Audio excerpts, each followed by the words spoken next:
Hello, hello, hello. Good morning and welcome to day 2 of Christine's Pledge Weekend. Cheers. There's a crowd cheering in the background. All right, today's very fun and exciting. For those of you that do not know what I'm doing, my name is Christine Alexandria Olivo, and I am running for Congress. In order for me to win, I need votes. I need your votes. So what I'm doing this weekend is hosting a pledge weekend. You get to learn a little bit about me. You get to learn about the issues in the community. We're hearing from voters and we're hearing from myself. So it's a really fun and exciting weekend. Thank you so much for tuning in. I look forward to earning your vote.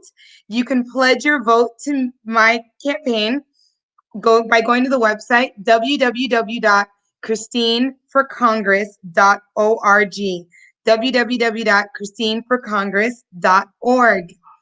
This morning, we are going to start with a little this afternoon. It's afternoon. This afternoon, we are starting with Christine's Sunday motivation. Uh, for those of you that know me, you know that I'm a faith-based chick. I love me some Jesus.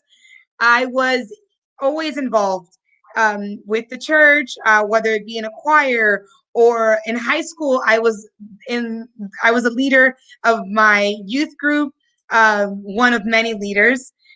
And you can be a leader for 2 years, your junior and senior year. I was elected to be the leader twice. Hi, Vanessa, for both my junior and senior year.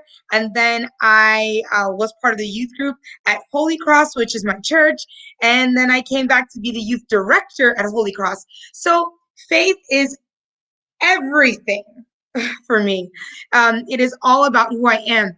However, with that being said, I do believe in the separation of church and state, because although Christianity is my faith and my belief, there are other religions. What makes the United States of America so beautiful is diversity, right? So when we govern, and by we, I mean as I expect to be your next congresswoman, but when we govern, we have to govern keeping our faith within us, right? Obviously shining throughout us. Our faith should be, it should be reflected in the way that we govern, the way that we love, our compassion, our understanding. However, I do not think that it's fair to use your faith to write the certain policies or to impose your faith on the entire United States when everyone is different and everyone believes differently. So I do wholeheartedly believe that there should be a separation of church and state when it comes down to policies. But when it comes down to how I will enact those policies and those laws, how I will consider people, how I will love on people, how I will be compassionate and understanding and forgiving and welcoming. All of that is the faith that's inside me that is just spilling out into my community. So that is how I keep faith in everything that I do, but knowing that I respect and honor everyone, every citizen and non-citizen of the United States of America. With that being said, I have a morning motivation. I'm going to keep it broad and general, but you know that my passion is coming from my faith. So let's begin.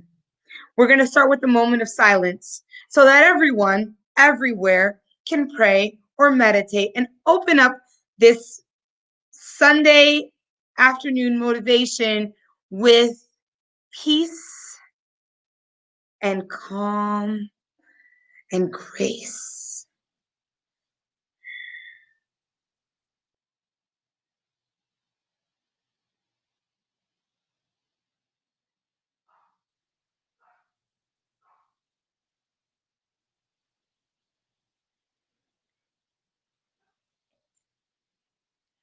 Awesome. Awesome. So thank you, Vanessa. Yes, share, share, share. Um, so I'm not really into sports. Like I'm not a sports fanatic, right? Um, I normally just sort of get in on the playoffs because I'll just bandwagon jump on whichever team's in it that I feel is the underdog. I'm always rooting for the underdog, which is so fitting, right? Because I'm the underdog right now.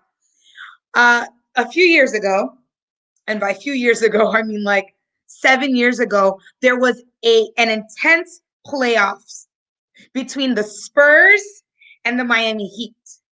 At that time, LeBron was part of the Heat. I'm so shocked that he didn't come back, but whatever, it's fine. We get it. You go to LA. I lived in LA. I get it. Also a great city to live in.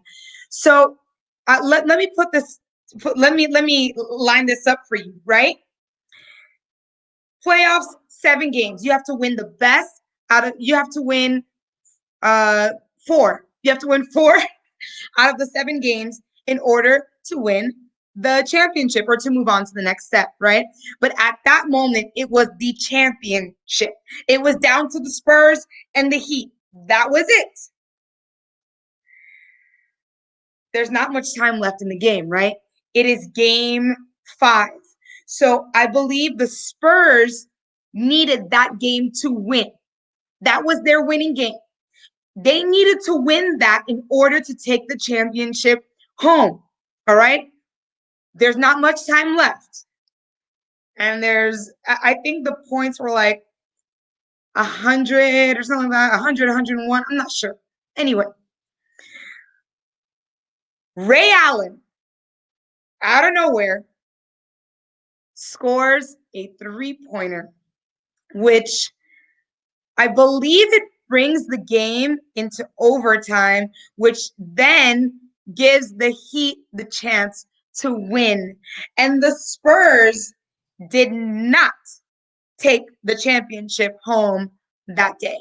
They didn't take the championship home the next game or the next game because the Heat came back and whooped them, wiped them clean. The Heat took that championship. It was intense. It was insane. But there's so much that I got from that moment in history. We're going to take a walk through that moment in history. Number one, when you are down and out. Many of us right now feel down and out. COVID has taken our jobs. It has taken our loved ones. It has taken our sanity. And it has taken our health. I think it's pretty clear that a lot of us feel down and out. Our backs are up against the wall. We don't know if our businesses are going to survive. We don't know if our jobs are going to survive. We don't know if we're going to be able to keep our homes. The eviction notices are skyrocketing. Violence is increasing. So much has changed right now, right? So at this moment right now, oh, Kevin Blake, yes, hi. At this moment right now, we feel down and out. We need a win. We're praying and begging for a win. How do we get a win when we feel like everything else is against us? Number one, we trust our team, right? We've got to trust our team. Ray Allen wasn't part of the three, right? The Bosch, the Wade, the LeBron. Everyone thought it was like the big three that had to pull it in, that had to get that win for us. And I'm sure they did.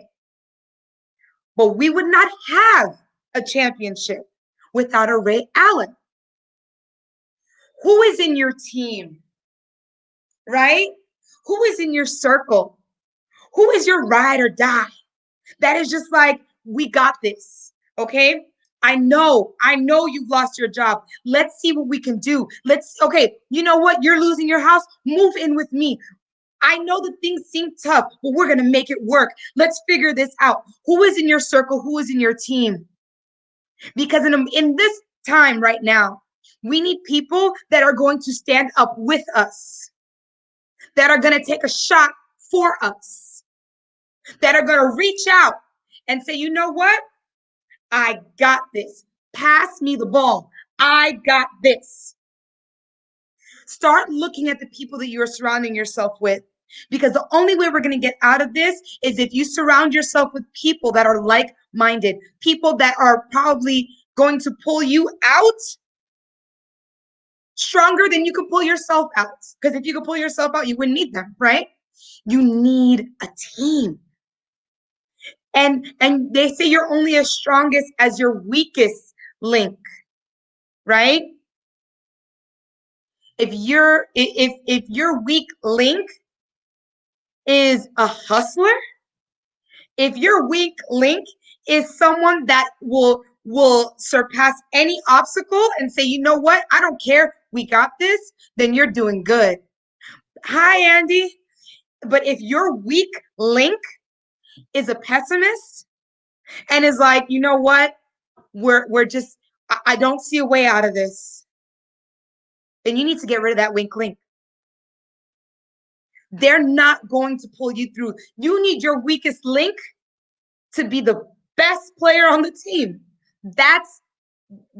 There's no excuses. No one is going to get us out of this. Our government has already shown that we are on our own on this one, right? So we need people that are going to help get us out together. Positivity, creativity. We need people that are going to think outside the box. Say, okay, you know what? Let's not close your business. Let's see how we could turn your business virtual. Let me help you promote. Okay, you need help with your kids? Why don't we do this? All the moms, let's get together Monday through Friday. Come to my house, okay? Everybody wear their masks. We'll all social distance, but let's help each other out. We are the village. If you're having problems paying your rent, don't worry about your place. Stay there until the eviction notice, the eviction freeze is done. But let's start preparing to come to my house, or start saving your money, whatever money you can get. You don't have a job? Let's find jobs. There's people out there doing the census. There's people out there doing phone banking. This is election time. You can find a job, even if it's temporary. Like, let's do this, right? So number one, you need the team. What I challenge everyone to do today is look at your team. Who is in your team? Who is in your corner? Who has your back? Okay? Acknowledge that they're in your team. You've got to let them know, say, listen, I need you. All right? And those that really shouldn't be in your team, you need to say, listen, I'm going to need some time. I'm going to have to cut ties for a little bit. No offense, but I'm in a bad space right now, and I need people that are going to bring me up, and you're not doing it. And I want the same for you, but I can't be that for you if you can't be that for me. It's hard. It's a tough conversation, but you've got to have it in order for you to survive. Number two,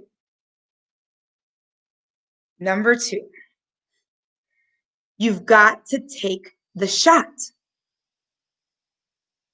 You've got to take the shot. Hi, Sasha, if we don't take the shot, we don't know if we're going to make the three. We've got to take the shot, right? I'm running for Congress. I am a mother of 2 little boys. I barely have my degree. I am just, I used to have a dance studio, a dancer. Like, What do I have to offer the community? Okay, I was a youth director. I'm an advocate. I love children. You know what I have? You know what I can offer? I can offer my life experience. Growing up in the district, I can offer my heart, my soul, the fight that I was born with, right? I told you I was born to fight. God created me like this to see past these obstacles and to go for the shot. There is nothing that I have ever been afraid to do in my life. And if I have been, I do it scared. Everything that I've ever wanted to do, I have just been so afraid and like my stomach is turning and I don't know what's going on. I do it scared. I push through. All of these doubts and everything that came in my mind, nothing mattered because when I see people in line at a food drive and it's wrapped around 2 or 3 blocks and see how hungry our community is, I say they need someone like me.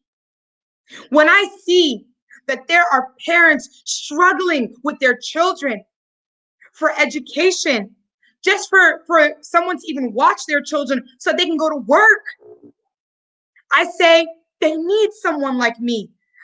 I know the struggles. I can fight for them.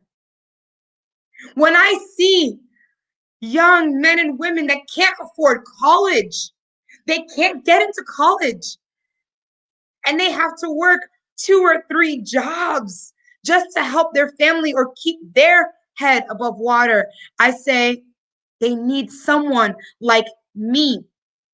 When people ask me what made me think to go up against a giant,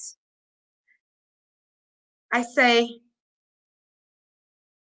what makes you think that I shouldn't go up against a giant?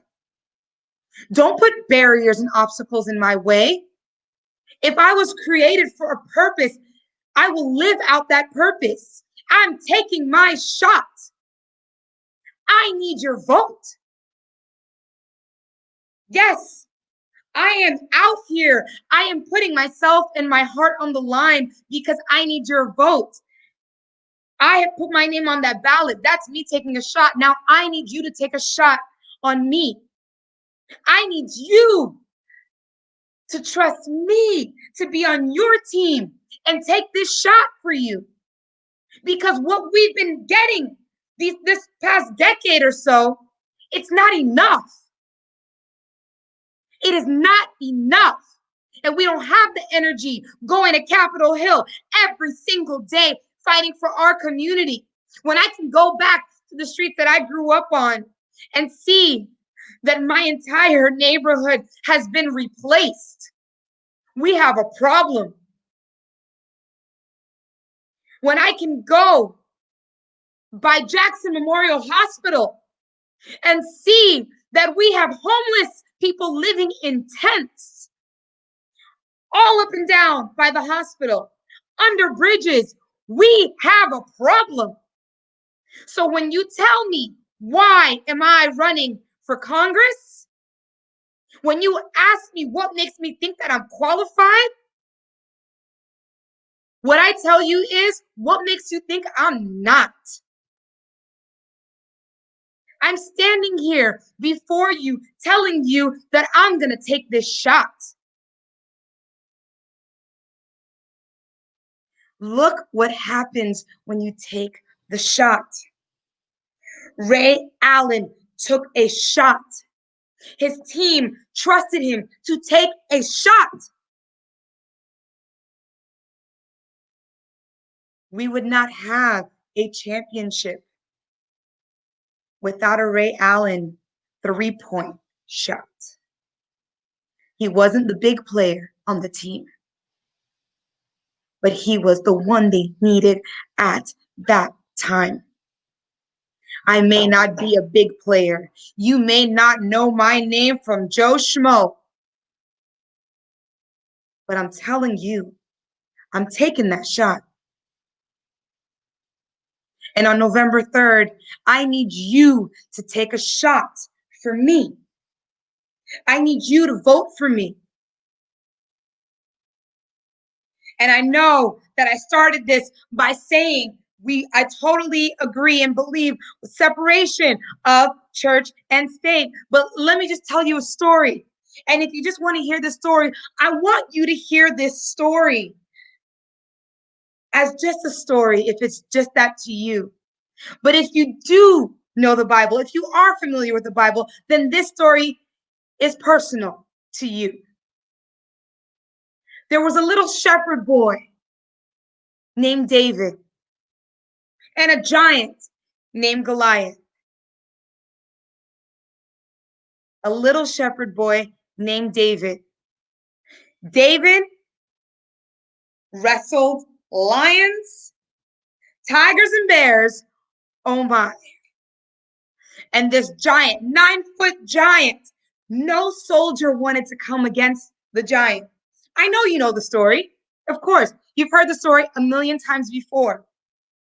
But what you haven't heard, what you may not know about the story, is that when David went to go fight Goliath, the king told David, "Put on my armor."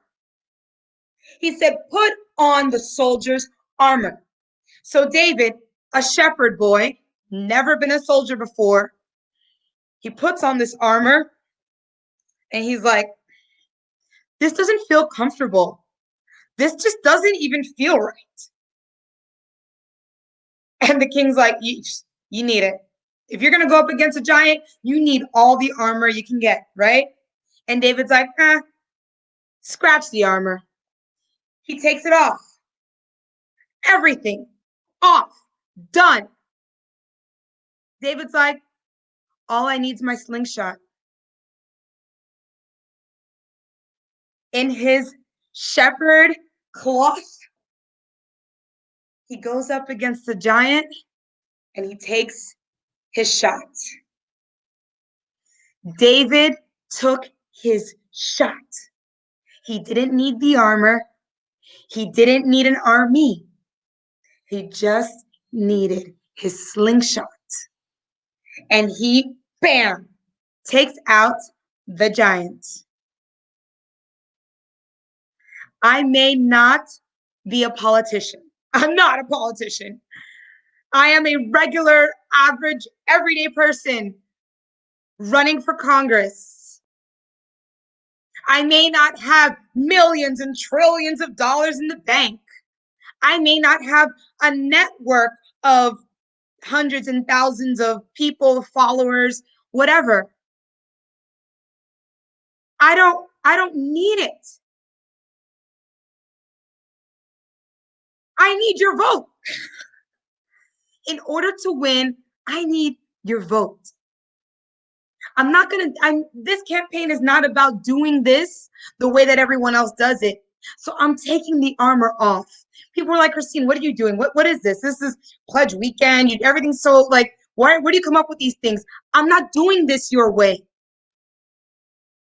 I'm doing this the way that I know how to do it. All I need is my slingshot. That's it. Pledge weekend is about getting votes. I need people to vote.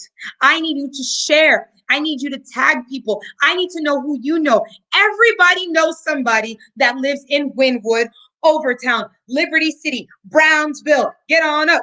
We know Little Haiti, El Portal, Miami Shores, Ives Dairy, Miami Gardens, Opelika, West Park, Pembroke Park, Hollywood, Country Club.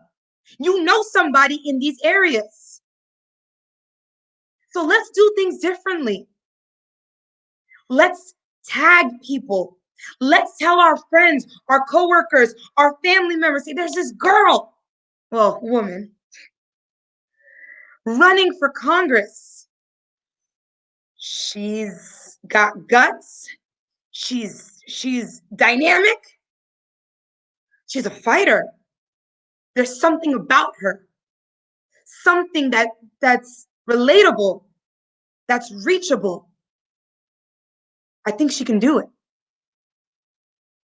Will you at least check out her website, www.christineforcongress.org? Would you at least check out her social media? Instagram and Facebook at Christine for Congress. Twitter at Christine424.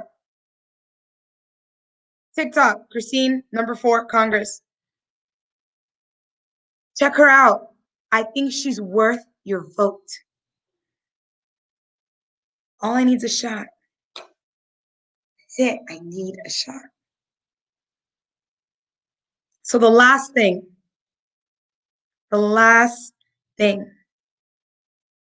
that the Heat needed in order to win this championship was believing that it was possible. They needed a team. Someone had to take the shot, but they had to believe that it was possible. Believing, having that will and desire to say, I'm not going to put limitations. I don't see the clock running out. I don't even care about the clock. I believe in myself. I believe in my abilities. I believe in the training. I believe in the plan that has been laid out for me. And I believe that I can do it. You have to believe in yourself. It sounds like something to put in a picture or a quote on a social media post, but you have to believe in yourself. It's not just something for show. It's actually real. Believing in yourself is real because your mindset is everything.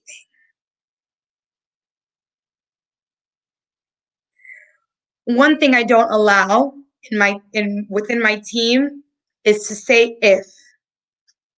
We don't say if we win. We say when we win. When. I believe in my heart that the most underfunded, unknown, unapologetic candidate like myself can actually win the election. I believe it. Now I need you to believe it. And I need you to vote. It is so important to vote. It is our duty to vote. Vote is what brings about change. And don't worry about whether or not your vote is going to be reflected in the outcome. Just take the chance. My name is Christine Alexandria Olivo. I am running for Florida's 24th district. I would like to earn your vote if I have not already. And on November 3rd, I'm asking you, please vote for Christine. Thank you so much. We're going to be getting ready to have our first speaker of the day. It's Kevin Blake. I'm really excited. We're going to be talking about economic equality. We're going to take a small little break, and I shall be right back. So just take a few minutes. I'll probably come back. We're probably going to do a quick little challenge before Kevin gets on.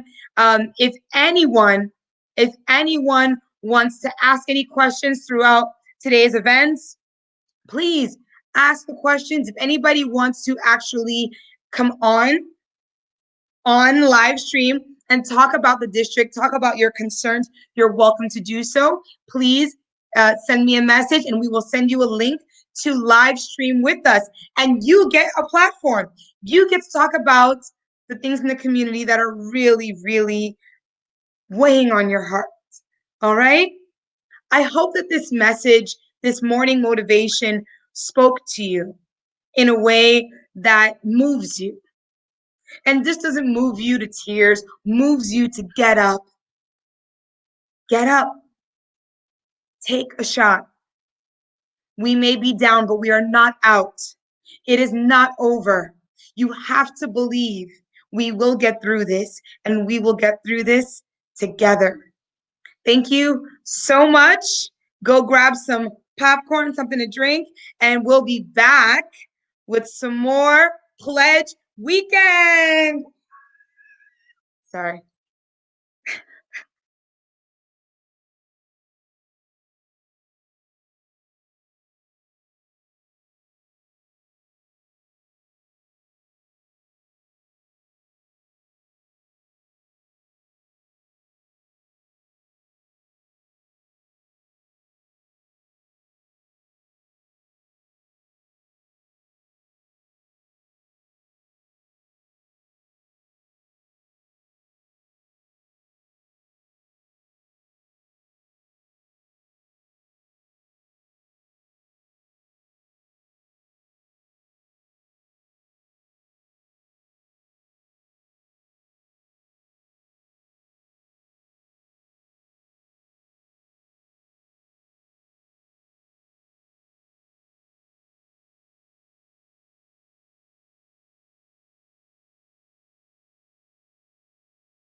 All right, everybody, it's tag challenge time. I am asking everyone go on my social medias. So we have Facebook, Instagram, Twitter, and find the tag challenge image. You are going to tag anyone you know that lives in any of those cities. Okay, we are tagging people that we know that live in specific cities in the district. So we're tagging anyone that lives in Wynwood. We're tagging anyone that lives in Overtown. We're tagging anyone that lives in Liberty City. We're tagging anyone that lives in Brownsville, that lives in West Little River, that lives in Little Haiti, El Portal, Biscayne Park, Miami Shores. We're tagging anyone that lives in North Miami Beach, Opelika, Miami Gardens, Ives Dairy, Country Club, West Park, Pembroke Park, and Hollywood. Tag challenge. The whole point of this weekend is to get votes, right? So I need the voters in those areas to know that I exist. So I need you to tag them. Now, let's look through your Rolodex, right? Do you know anyone that you went to school with that may live in those areas? Do you know anyone that you worked with that lives in those areas? Do you know anyone that you used to date that you wanted to date? Anyone, every vote every vote matters, you know? Do you know anyone that is part of your sorority, part of your church? Anyone, please, please, please tag them. Put their name in the comments. Please let them know that we exist. So what happens with the tag challenge is once you tag them, I will probably by tomorrow get all the people that have been tagged, just send them a little note, say hi. I see that you're a friend of so and so's, and I just wanted to say that I'm running for Congress in your area, and I'd like to earn your vote. I am here to earn votes. I do not just expect them. I am fighting for every single vote I get, but I want to earn them. Okay, so let's tag, tag, tag, and go. Tag challenge, tag challenge, tag challenge, tag your friend, tag your mama, tag your daddy, tag everybody. Tag, tag, tag, tag challenge. We're going to be coming on shortly with Kevin Blake. So stay tuned and don't forget to keep tagging.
All right, everybody.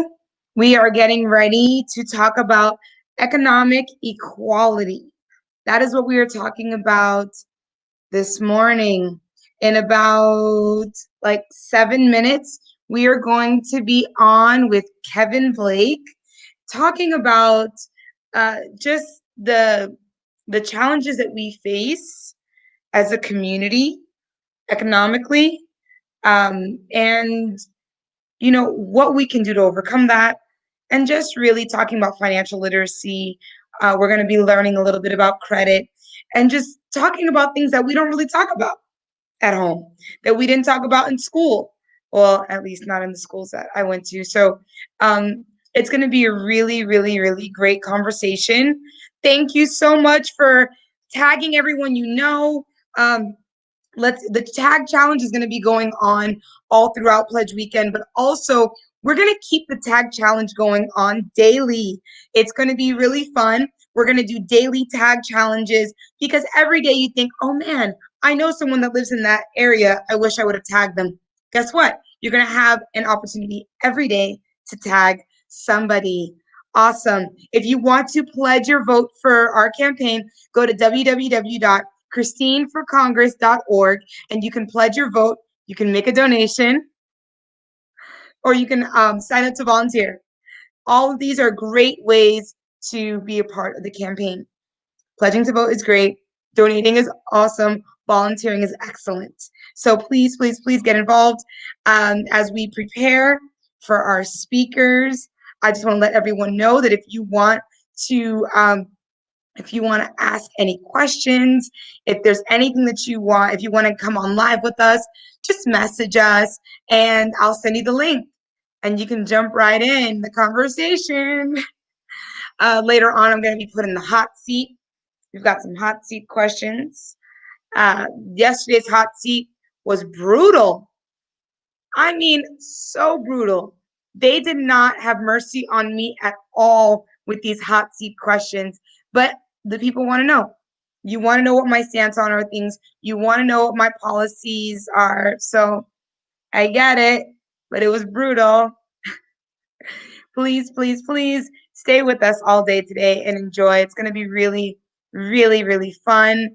Hi, Basil. How are you? You were tagged because I'm running for Congress in your district. And this weekend, we're hosting Pledge Weekend, where I am introducing myself to voters that live in the area. And I'm so glad that you can join us. We're going to be talking a lot about different things today. Right now, we're going to be talking about economic equality in about 4 minutes with Kevin Blake. So please, please, please stay on. Invite everybody to join us to watch. It's going to be fun.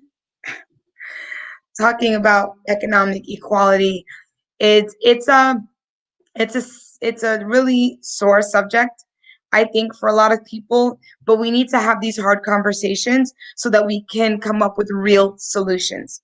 Hard conversations for real solutions. If we don't lay everything out, we need to talk about everything. We need to talk about the history of our economic struggles as a community, what caused it, what information has been withheld from us, what don't we know, but what responsibility do we have to now change the course of our financial future? That is on us, right? We have to. It especially in these times when the poverty rate is growing exponentially. Right now, we need to tackle the economic equality issue.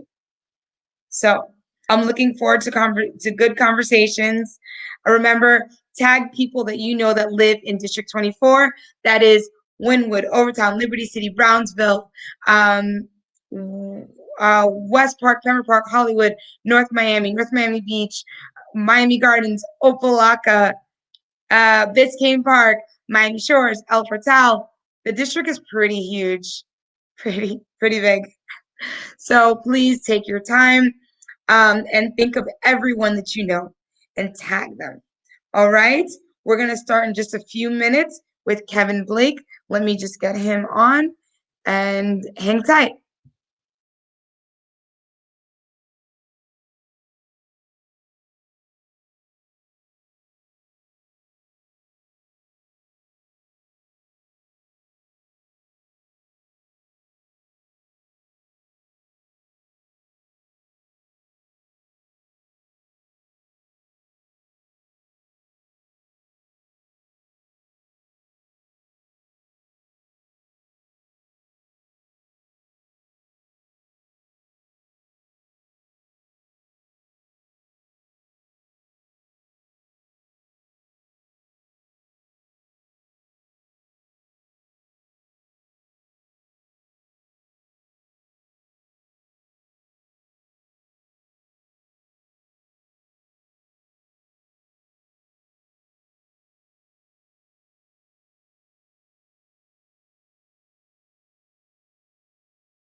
Good afternoon, Mr. Kevin Good Blake. afternoon, Christine. How are you? I'm wonderful. I'm so excited. I'm so happy that you're here with us Hey, today. you're excited. I'm excited. Everybody is excited. And thank you for that. I was just listening to that motivation that you gave earlier. That was very, very, very impactful. And I'm sure a lot of people needed to really hear that. And a lot of people at your level don't even have those type of real conversations. So it goes back to what campaign is about, right? I am Yes. your voice. So you did feel like you were my voice and a lot of others. So I appreciate that. Thank you. Thank you. Well, we're talking about economic equality. One of the biggest issues that we have in our community is this wealth gap, Mhm. right? We feel like there are the haves and we are the have nots. So I wanted to talk to you. First, I'm going to give you your space to sort of introduce yourself, let everyone know who you are, and then maybe if you can tell us your journey through economic equality.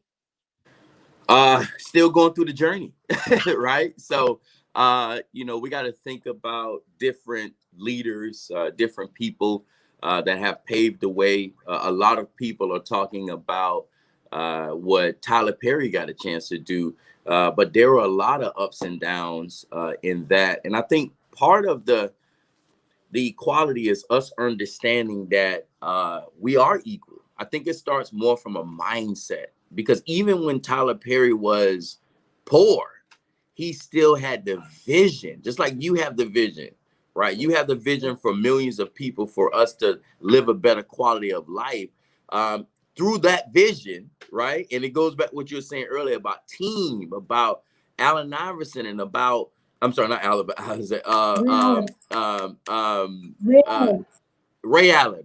So when it comes to that, it's going to take a collective amount of people to reach that end destination. And how many people have helped him from when he started to now? And the same thing with you. So people like that, leaders like that go through ups and downs. But what started with me was I was on my own at 17 years old. Like you know, that's a very tender age. My mom moved to Tallahassee to keep a job. Again, it goes back to economics. Some people have to sacrifice so much with their family just to make ends meet. And I had to step up at 17, while everyone was partying in Miramar, going to this, going to that. I was literally going to sleep early so I can go to work to help my younger brother, to be honest, help my older brothers as well financially, because I've always been a leader like you. And I didn't look back. So at 17, I started to understand one of the most important components behind economics is credit, right? We can't do anything in the U.S. without credit. And I have friends that came here from Haiti, Africa, Cuba, Jamaica, Bahamas, and they come to America looking for the American dream, and it turns to the American nightmare, because economics, to me, starts with financial literacy. It starts with credit. So when I got my first car at a 28% interest rate. So those of you who are listening, 28% interest rate is a lot of interest to be paying on a car. I was paying into the car 4 years, straight interest, before I understood I didn't hit the principal of the loan. So in order for us to understand economics, we got to have the vision for where we want to be. We have to understand that it's going to take a lot of going through trial and error. It's going to take a lot of learning. It's going to take a lot of self empowerment, like trying to get this information to understand how can you even be economically sound. And it's a thing that we're always going to continue to get better at. Even Tyler Perry at his level at $1 billion, he still have to understand that economics is not always going to be the same. It continuously change as news happen, right? I'm sure he's not making as much money as he was at the beginning, because not everybody can go through the movie theater. So it started from 17, and then I got that first car. That was a wake-up call.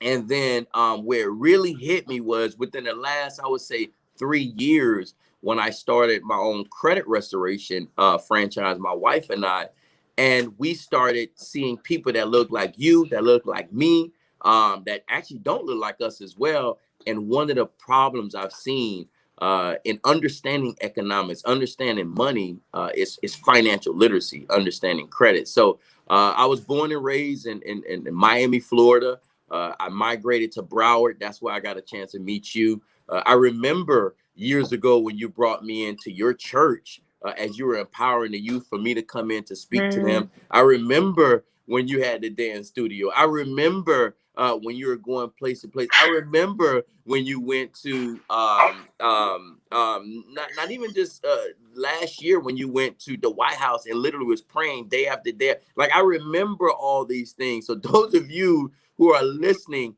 you have to understand who is representing us in District 24. You have to understand who's coming next. And it's bigger than you, actually. It's bigger than me. So when we're talking about economics and when we talk about Black Lives Matter, and I'm going to let you kind of intervene after this, Black lives are not the only thing that matters. Your credit matters. Understanding economics matter. Buying the block back matters. You can't buy anything without credit. So that's, to me, the building block of economics. And then once you understand credit, once you understand how that works, then you'll know when you get your money, where to put your money towards economically to continue to help us grow as a people. So I know that was more than what you asked, but I no, had to give you everything. that's great. Do you think that our parents talked to us about this when we were younger? I know for a fact my mom didn't. My mom came here with a few dollars from Jamaica and a dream. And she didn't. You can't. In order for you to do better, you have to know better. See, your children, my children, they're gonna understand the importance of credit. My mom didn't have the information. One thing we can say that separate the haves and the have-not is information. Yes. Information, right? So my mom didn't have access to this information. So you let me know when you want me to show some of the slides. I think this may be a good time to show Let's do it. the slide with the let me try to share the screen. How the credit is calculated. Yes, that because as we're talking about something like this would be perfect for that moment.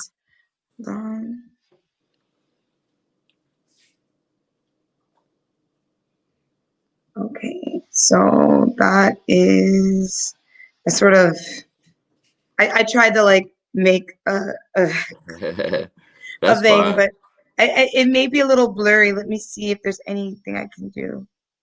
Let me make it smaller. Okay. Can you see it? I can 100% see it. Okay.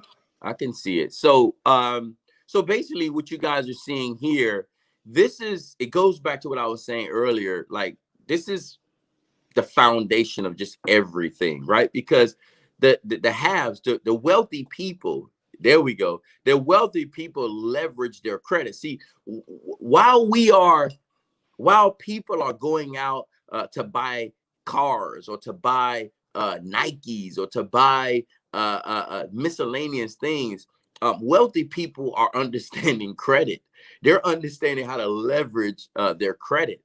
They don't buy most things cash. They get it, right? So and a lot of us, myself, you, a lot of successful people, we got it, right? But it's now our job to pass that information on. This is why when you become Congresswoman, I know you're not going to just touch on these different things that everyone wants you to talk about. We also got to talk about the things that are not popular, which is credit. So okay, so the first thing, guys, let's think about this. So 35% of your credit score is just payment history. Now, I was not taught this. No one that I knew this information when I was 17, 18, 19, 20.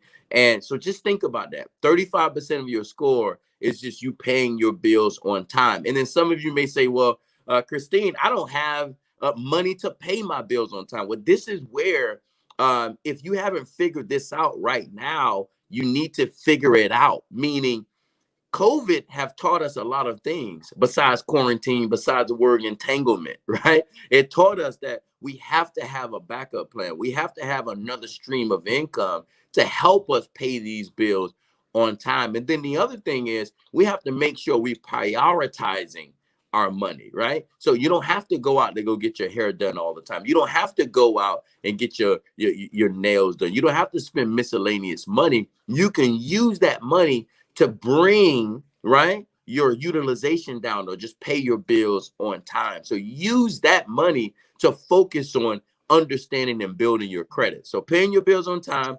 35% of your credit score. And if you don't have that money, then you need to find a way to create another stream of income to start doing that, because that makes up 35% of your score. So let's go to the second one. So 30%. This is the big one. Capacity and amount owed. So what does that mean? How much debt do you have on your credit card? See, this was a killer. A lot of people, those of you who are watching this, if you're on Facebook, if you live within our platform, ask yourself, the credit card that you have, are you over the 30% utilization? So let me give you two examples. So if you have a credit card that have a $500 limit, 30% of that is $150. Now, here's what they don't teach us. You may have heard paying your bills on time. You may have heard about the 30% utilization, or you may have not. But it's important for you to understand that you can do something about this, right? So if you have that credit card, it's $500 limit, and it's 150 of that is your 30% utilization. Most people, they're just paying $30, $50, $40 every single month, not realizing that if you're still over the 30% utilization, even though you paid it on time, your credit score is going to go down instead of up. That's very important information, right? Because you have to now understand, okay, so instead of you putting that, let's say you had the $150 window to go under the utilization, instead of just putting $50, don't do that hair. Don't buy those shoes. Don't buy those items. Put that towards your credit card to keep your utilization low so your credit score can go up. As your credit score go up, stay with me, now you get your buying power back. Now, when we're talking about Black Lives Matter, our credit matters, assets matter, building wealth matters. But that happens with understanding credit. Do you want me to go through the other three?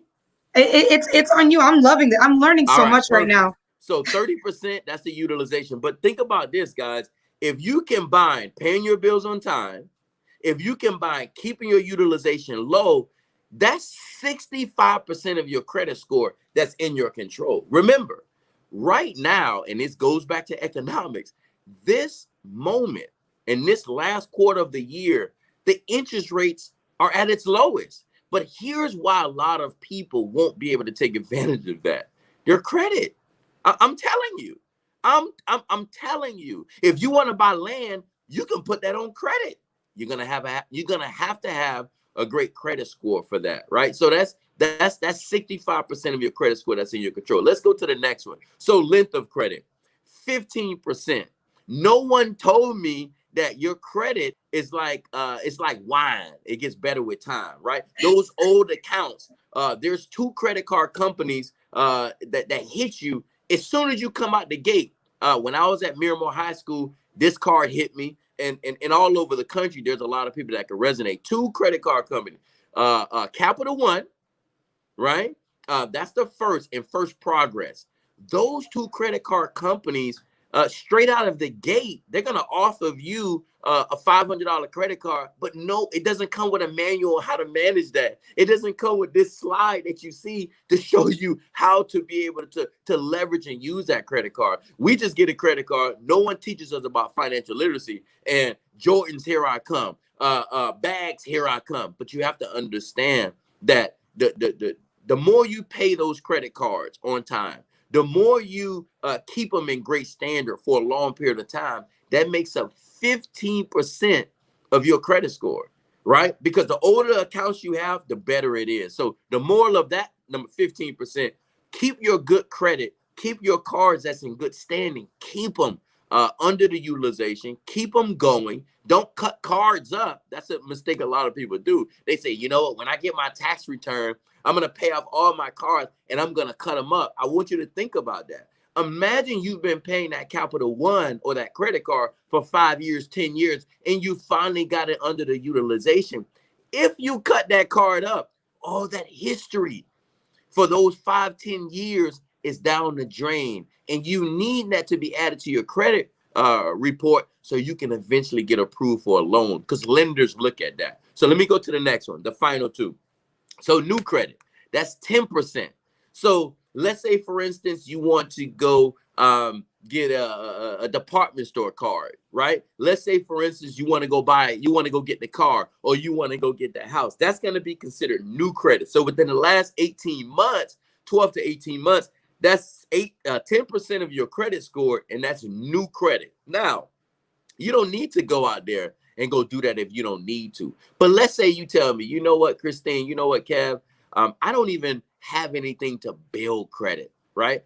I would show you how to get a secure credit card, start building credit. That's considered a new inquiry. That's considered a new trade line, right? And then now you start to build off of that. But you remember, you have to maintain it.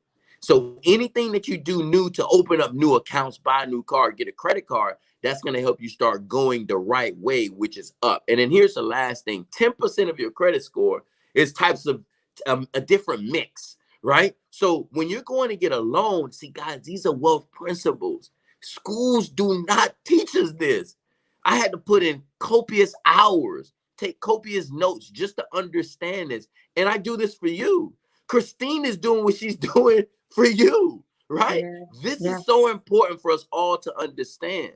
So the last thing is types of use. So let's say you have a department store card. Let's say Macy's as an example, or Kohl's. That's one. Let's say your car payment.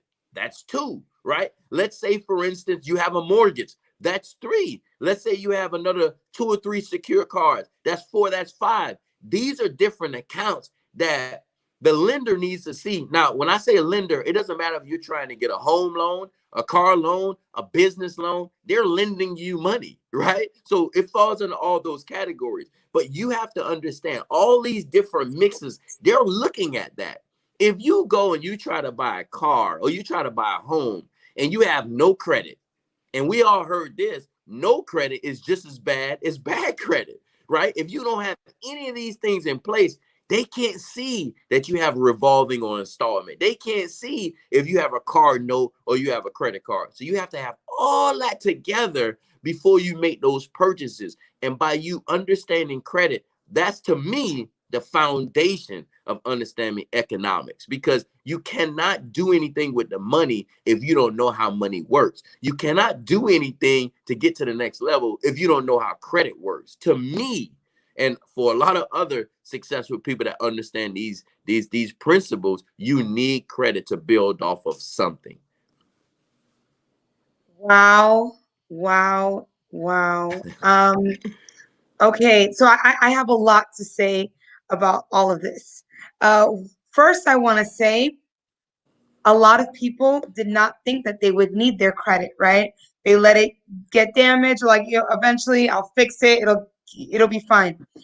When the PPP program came around, when the government said we're going to give money to small businesses to survive COVID, to pay their employees, people thought, oh, the government's going to give us the money. I know businesses that were turned down because of their the personal credit. And you didn't think that we would have a pandemic. You didn't think that we would be in the middle of a crisis, right? So a lot of us, even when you go to buy a house, you don't think, okay, I need to get my credit up this way, but you don't think of the damage of the history. Oh, but your credit score may be decent, but if you have a bad history, they're going to look at that. All of these things we don't know. I know a lot of business owners right now that are regretting not taking care of their personal credit in order to secure this funding that the government was just giving out. Even though it's not 100% a grant, it's a loan. So even though we're in a crisis, they still care about your credit. But see, even with that, see, Christine, you just dropped them. You just dropped a major nugget. See, most people didn't even know that, right? So when we're thinking about those loans, right? Not a grant. I had people calling me, hey Kevin, this is what they were saying. The government is giving out free money. And my response to them is, it's not free money. You need to educate yourself on that, because I promise you, they're going to get it back and they're going to make interest off of that. So, wow. Yeah. It's a lot of people don't understand. You need the documentation. You need everything, because they're going to come for that money one way or the other. And I can't even say. I love like what you're doing, because not too many people are doing what you're doing. When we think about the timing of your candidacy, the timing of you running for Congress, for some people, they would say, man, this is the perfect time for Christine. But see, here's the thing. Christine has had this in her vision before this time. See, a lot of people have sight, but no vision.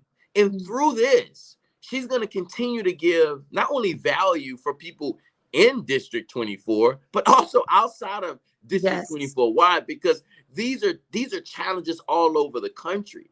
And this is why anything I can do to help, I'm going to help, because I know your heart. Everyone knows you. We know your heart. But this is also for the people that don't know who's going to be representing them. And economics, to me, is a conversation most people don't want to talk about. And yeah, they'll talk about the market. Yeah, they're going to talk about this. They're going to talk about that. But I promise you, credit is a huge conversation that people need to have. Because why? When their kids get older, here's the difference between what my kids are going to take advantage of and your kids are going to take advantage of versus what I did. See, when my son and my daughter gets 18 or 16, whatever time they force me to get them that car, they're already going to have good credit. Why? Because I'm going to have them become an authorized user. Stay with me, guys. They're going to be an authorized user on my credit. This is what the rich is doing. This is what the haves are doing, and the have-nots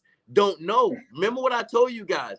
What separate the rich from the poor is information. So if my kids are going to become an authorized user on my own credit, when they go to the dealership, they're going to piggyback off of my 700 plus credit score so they can go get the car in their name. How many of us have heard stories where kids, students get, they parent become co-signer, the car get repoed, then the repossession ends up on the parents' credit, and they're like, I'm never co-signing for you again. Well, if you would have been educated on what credit does, educate your children, it would change the game for multiple generations after you. I'm like, Kevin Blake, are you telling my high school story? Anyway, that's my story. That's another story for another day. But we have questions.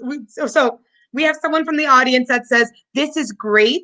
It's ridiculous that this information is only taught in households when it should be part of high school curriculum. Let's talk about how we can get this into high school education curriculum. Why isn't this being taught in our high schools? Why are we relying on our parents to teach us this? And what can we do to have like education reform?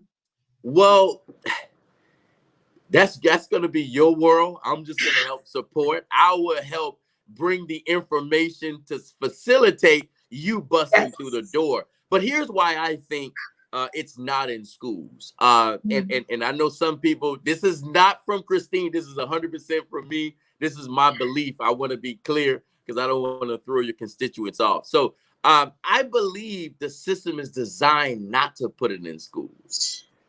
It's just not. Think about this, right?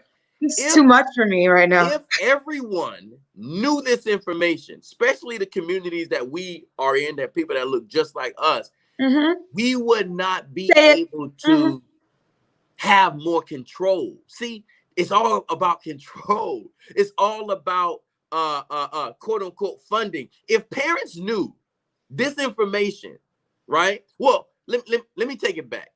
A lot of teachers don't even know about credit. You know how many schools that I've personally gone through with a few of my agents, and we've gone to schools to educate kids because we have a program called the YFL. When we sign clients up for our credit repair program to help them build their credit, we also tell them about the YFL. And the YFL stands for the Youth Financial Literacy. Christine, we were going in schools teaching kids and parents and students about financial literacy, teaching them about credit. And when we were going to the schools, they had teachers bringing teachers from other classrooms to hear us because the teachers were getting educated, and it was specifically for students. So the question of why it's not there, I think is deep. I think it's something. It has nothing to do with budget because it's literally a curriculum. It's literally that this one slide that you showed. I promise you, they put that one slide. You can pick any class. You pick that one slide, it will change the trajectory of millions of millions. Kids. It doesn't cost to put that one slide up. It doesn't cost. But you want me to talk about sex education. That's important too. But I understand it goes back to economics because when these kids get out into the real world and when they really understand that there's a few principles that you're going to use. And when you want to get that first apartment, I promise you, they're going to look at your credit. When you want to get that, a lot of the people I was helping this young lady. I'll never forget this, Christine. She has over 100,000 in student loans, right? We helped her get her credit up. We got some of the student loans removed. Her credit score went up. One of the things that I showed her, besides we helped them build their credit, we helped them monitor their credit. So we pulled it up and I said, did you know that there's a hiring index? She was like, what? I said, yeah, there's a hiring index that employers look at to determine if they're going to give you that job. And part of the hiring index, it has to do with your credit. That hiring index gives you an A through F. This young lady had all this money in student loans, over 100K, but she could not get a job because of why? Her hiring index was an F. No one hired her.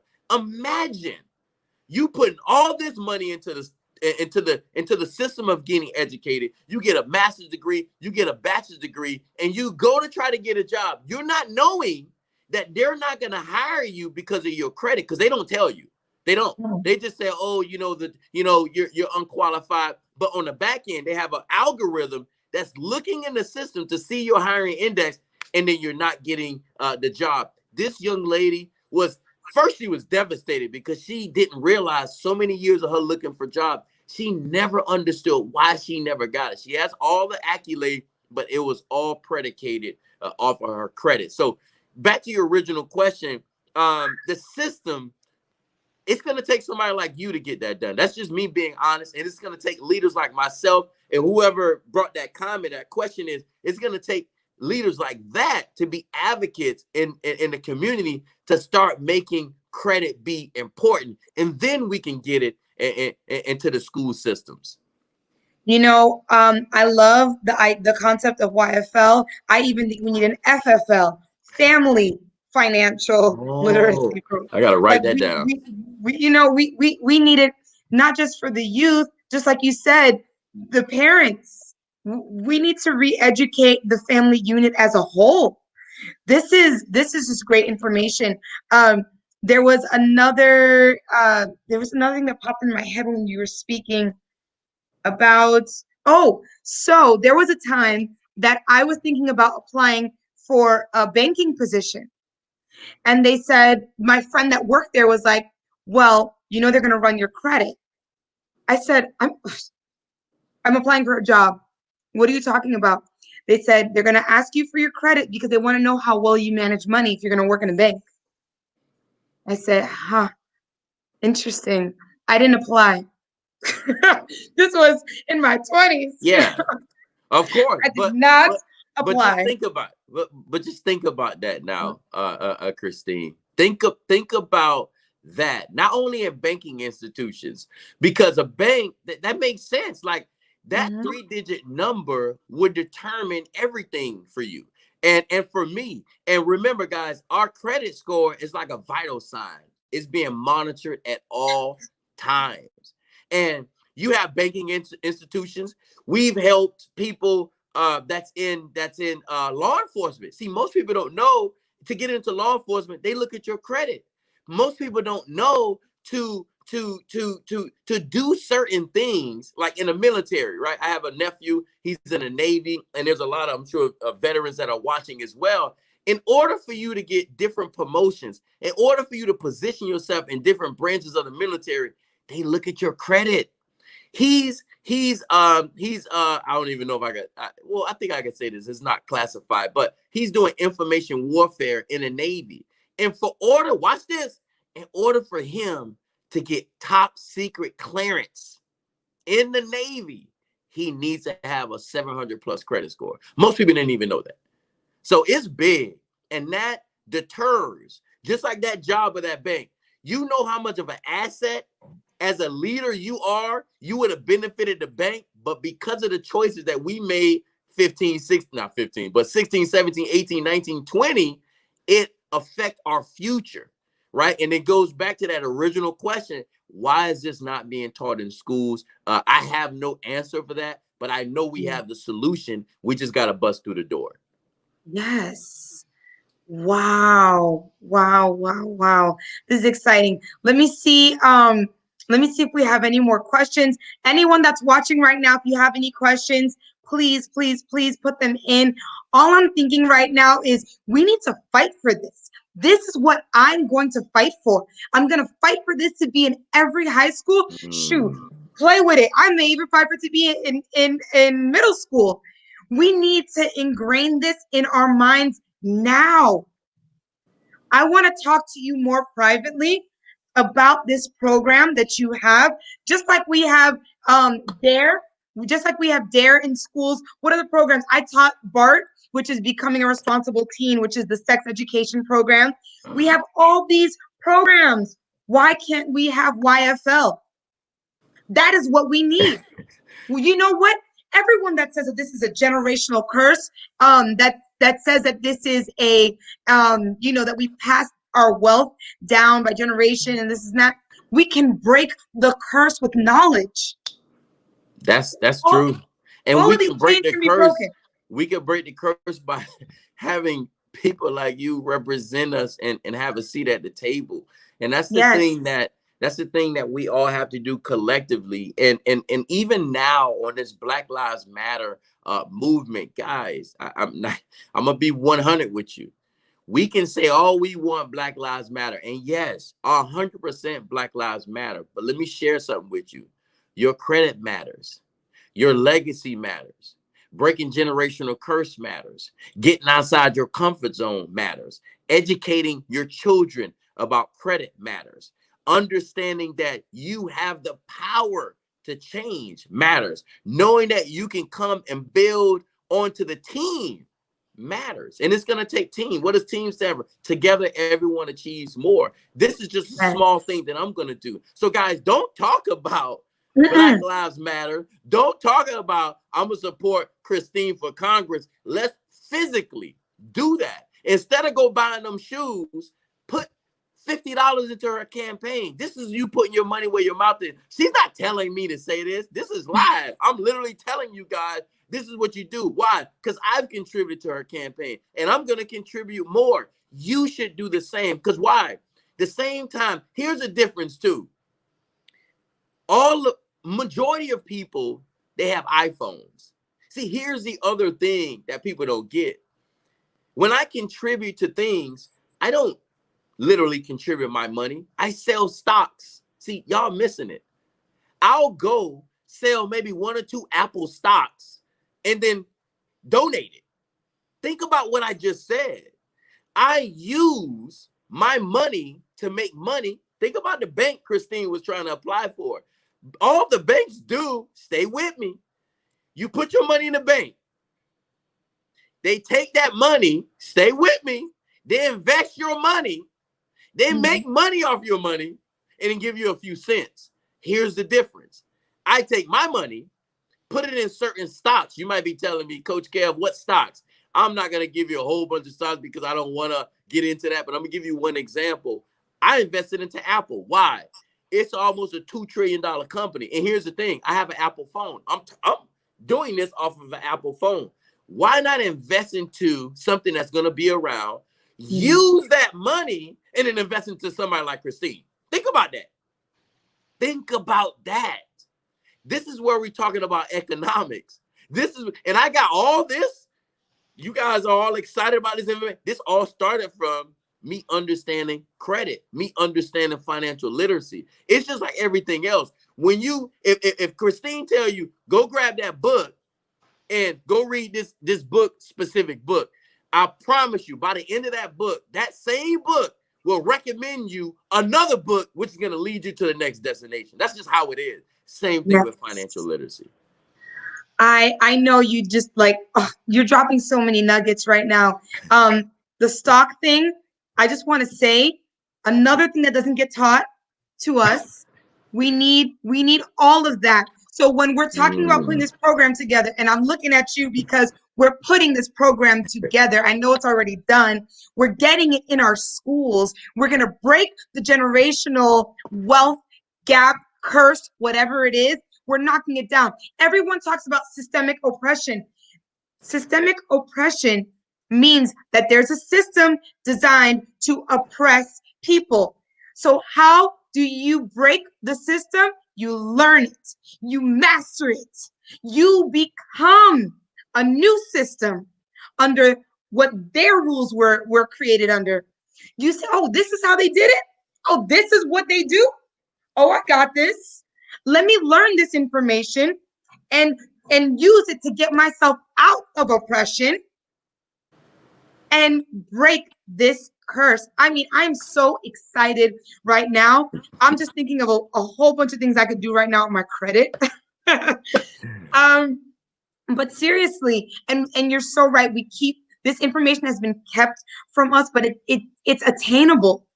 Just like you got the knowledge, just like you've given the knowledge to everyone watching today, we can keep passing it on.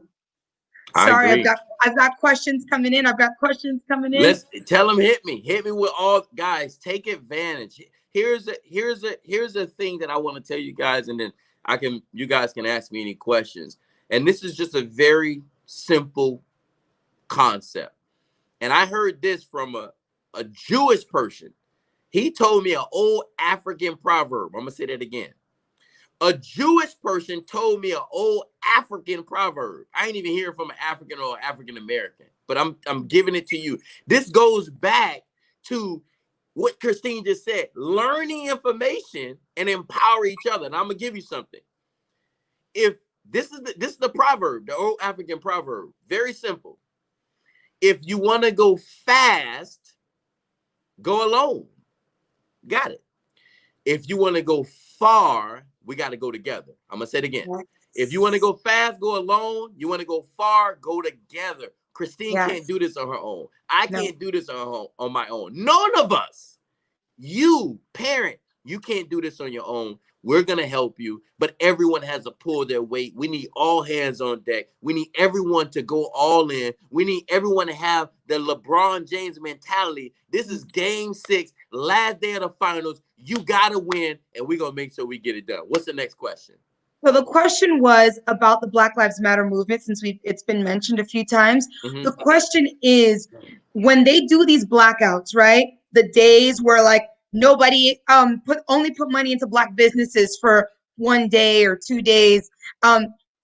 Do you think that the energy should then be shifted to not just putting money into Black businesses for 1 day, but we need to invest money into ourselves? Like, we need to start redirecting our funds and look at how we're spending our money and start figuring out how to benefit us. I mean, they basically worded it shorter than that, but I'm just elaborating. That's a tricky question because, Black Lives Matter is 100% a movement, right? So, but we need to understand where to put our money in. Here's an example. Apple is not a Black-owned business. So I wouldn't necessarily say put all my money in Black-owned businesses. I'm going to tell you why.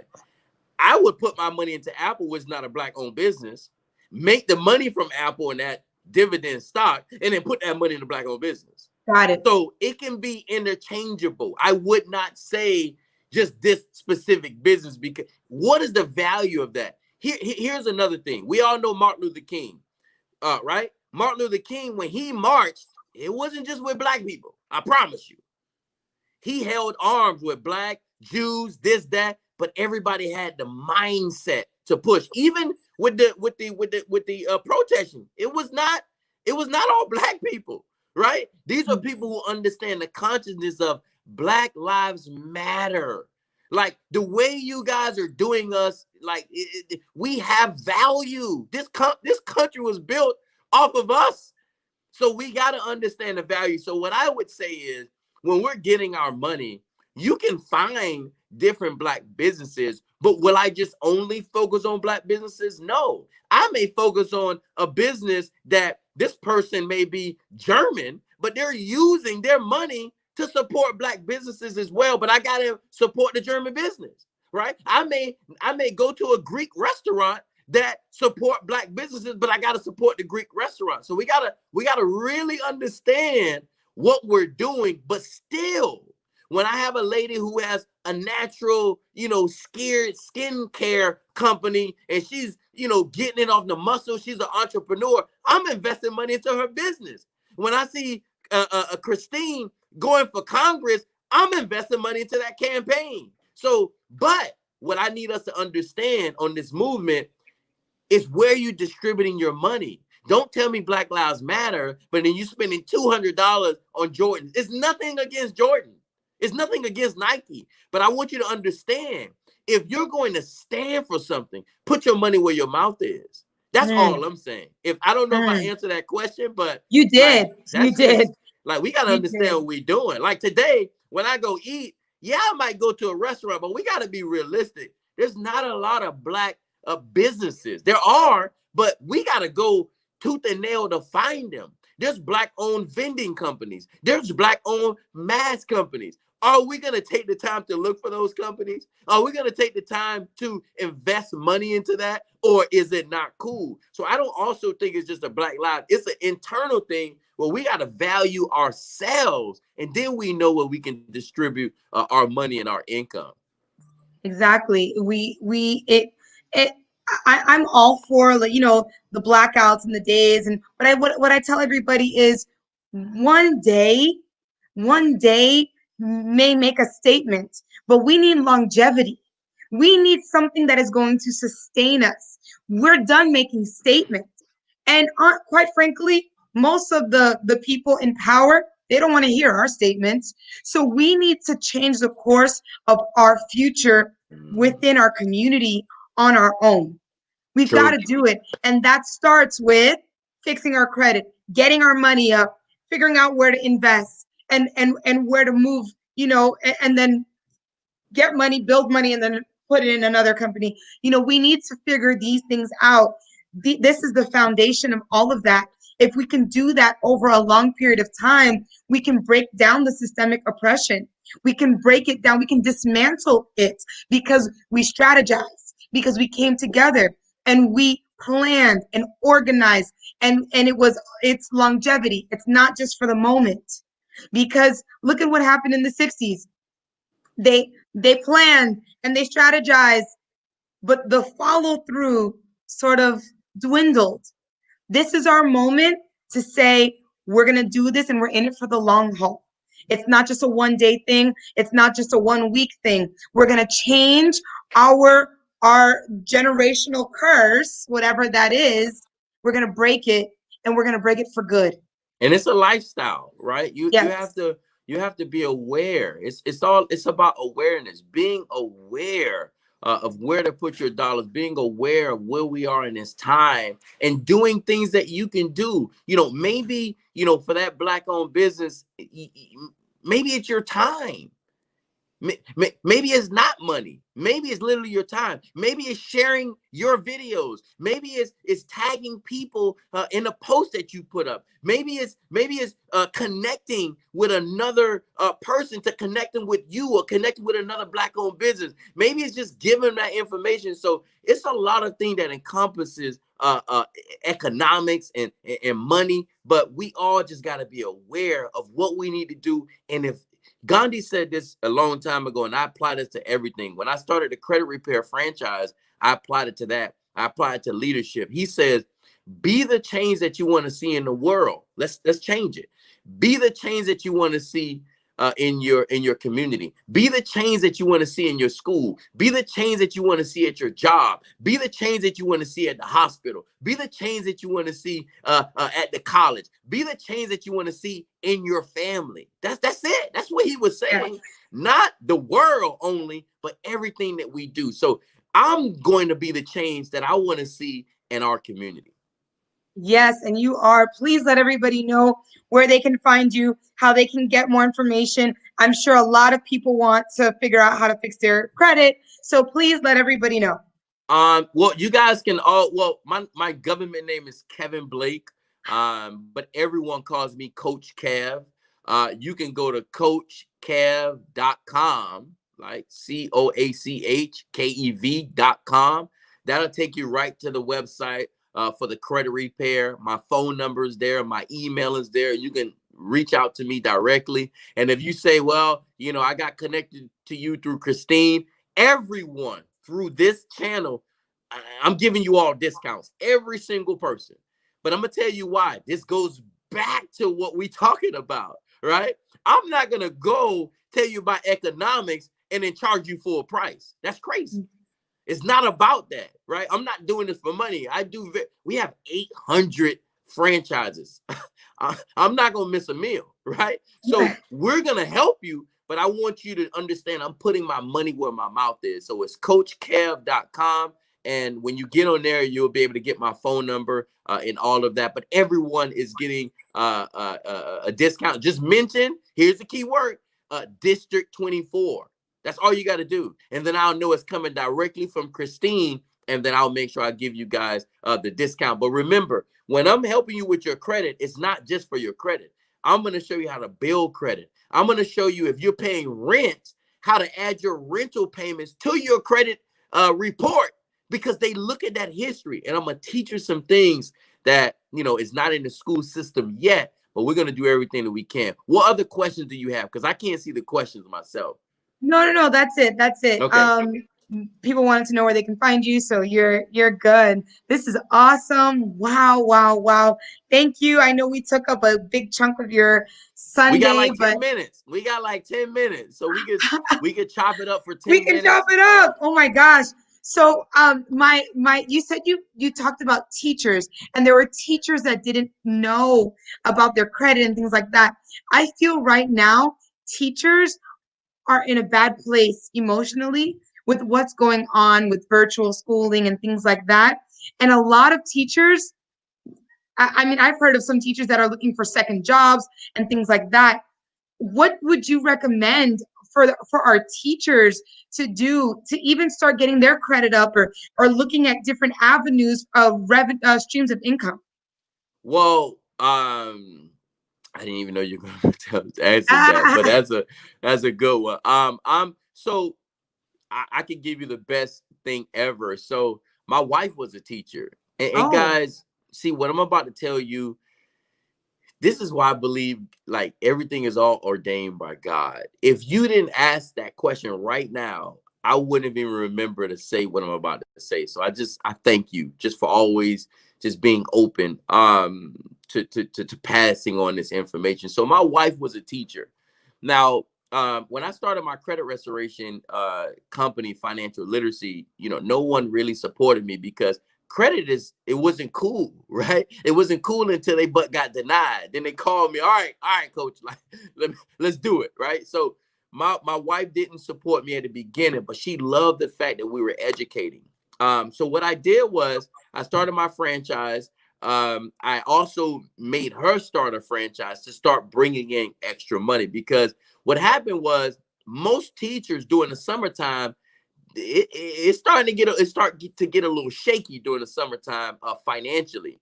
So and that's when the unions start to coming together. We need more money, and it gets crazy. But we know that the system is not designed to give you that money, but the corporations get all of it. But that's a whole nother conversation. So for the teachers, what I started doing, same thing I did for my wife, I basically helped them bring in another stream of income by starting a franchise with me. And what started to happen was so many teachers were signing up to not only get their credit restored, because all of my franchisees, they invest an amount of money, they get their own franchise. I help teach them about credit, and they're fixing their credit at the same time. But besides their credit needs being restored, they're being educated. And remember, I'm talking to an educator. So they're not like, oh, against it. They're excited because now they have more value for themselves, and they start trickling some of that information on their students and their parents. However, the teachers start to make money. And what happened with my wife and a few other teachers, they didn't go back to corporate America. They didn't go back to the school system. This was the first year that I got a chance to tell my wife, you know, you don't have to go back to the classroom. And like even now, and I'm sure some of you parents can attest, some of the teachers right now doing online schooling, they have COVID. I want you to understand what I just said. Some of the teachers right now that are teaching our children online have COVID. Imagine if they were in the classroom right now, they would have passed it to your son and your daughter. Think about that, right? So they are looking for other streams of income. So what I do is with the teachers, I help them start their own franchise. I help them bring that extra money in so it can help them. Think about this. When a teacher is stressed, they're not going to perform as best as they could. It's like credit, right? When your credit is not to the level that you need it to be, it affects you emotionally. It affects you spiritually. You don't even apply for things. It's a defeated mentality. So once I started helping the teachers make that little extra money, it took a burden off of them. And now when I'm talking about extra money, I'm talking about $500 a month, $1,000 extra a month, sometimes $2,000. They can bring it as much as they want, but I let them dictate that. But having options, having a way that they can make money online, literally all we do online webinars, right? So Monday at 8 p.m. Eastern Standard Time, I'm doing a financial literacy webinar online. I'll give Christine all of my information. So if you guys want it, you can get on. It's 100% free, right? But on that webinar, I'm going to have a young lady on there who she used a credit repair program. She basically are making some money on the side, but it changed everything for her. And now I'm going to segue a little bit. Not just teachers, but women. Women. Now, fellas, y'all going to get mad at me what I'm about to say, but I got to keep it 100. Because I respect all the women. I respect Mother Nature, my mother, my wife, my daughter, every woman, every female, right? Especially, and I don't like to say the word female because that's whatever, but we got to understand women work harder than men. I know some of y'all men, y'all gonna get mad at me, but I'm gonna tell you something, men. Think about your wife. I bet she worked harder than you. Think about your mom. I bet she worked harder than you. Think about your grandma. I bet she worked harder than you. Everybody talks about Barack Obama, but bruh, Michelle Obama was in the trenches working harder than ever before. So when we think about what this is going to do, not just for teachers, but what is it going to do for households when the powerful woman is working hard, but now she can bring money, more money into her household. I can teach her how to make money, but at the same time, take a little bit of pressure. So when she going in that classroom, teaching your child, she's good to go, because the pressure of worrying about her bills, right? Because a lot of us have been to work. Think about it. The teacher's at work, but she's thinking about her bills. It's the same thing for us. You've ever been at work and you think about home or you think about bills? Of course, teachers are doing the same thing. Why not give them another way to bring in another stream of income? Don't put them in harm's way where they only have to do it all online. So Monday at 8 o'clock Eastern Standard Time, I'll post it on my Facebook page, but I'll send it to you specifically, Christine, so you can get it out to your team and everybody else. Yes. And you guys are more than welcome to get on that. And then even after that, if you guys go to coachkev.com, you can take my phone number. And I'm telling you guys publicly, that's my personal cell phone number on my website. You can reach out to me, but you got to mention Christine, because if you don't, I promise you, I'm going to charge you full price, because I don't know where you come from. Okay, so we have another one. Kevin, have you ever considered figuring out a way to give your services for free to low-income high school age youth in the Black community? No. The reason why I don't give my services for free is because it's a for-profit business, not a non-profit. See, I want you to understand something. It goes because if I ask that same person, do you have this type of money to invest into yourself? Yeah, it starts with investing into yourself. What I could do is give the free information, and you can, and I'm about to tell you guys something. Everyone can fix their credit on their own. You don't have to pay me for that. YouTube can teach you that. But here's the thing. Most people don't have the patience to do it. It's a massive undertaking, but I'm keeping it 100. You can go to my free class on Monday, learn about the credit, learn about the franchise opportunity, take that little bit of information, go on YouTube and master it yourself. So I'm not gonna give the services for free, because look what you said. It's a service, right? You're gonna invest the money into the service, but what I will promise, the money from that, I will invest it back into Christine and leaders like that. Well, you know what? I have an easy solution for that. Why don't I just get the funding for it? Why don't I go to Congress, right? Go to Washington, get the funding for it. Because yes, we do need to circulate the money within our community. We do need to pay for our services. That's what funding is for programs like this that is worth it. This for me is worth every penny. Okay, time out. Yeah. That person who just answered that question, who asked that question. Now, this is live, guys. This is a perfect example. See, this is why what Christine said earlier on the 12 to 1, you got to have a team. See, my little bitty brain didn't think of that, right? This is why we got to have our LeBron James representing us. I didn't think about that. This is why. So now everybody's happy. You get what you want. I still have a thriving business. Everyone still get help. But I didn't think that's where funding comes from, to educate and help people with these type of valuable services, and everybody gets it. But the reason why I want you guys to take that seriously is because sometimes people don't value things as for free. I promise you. I promise you.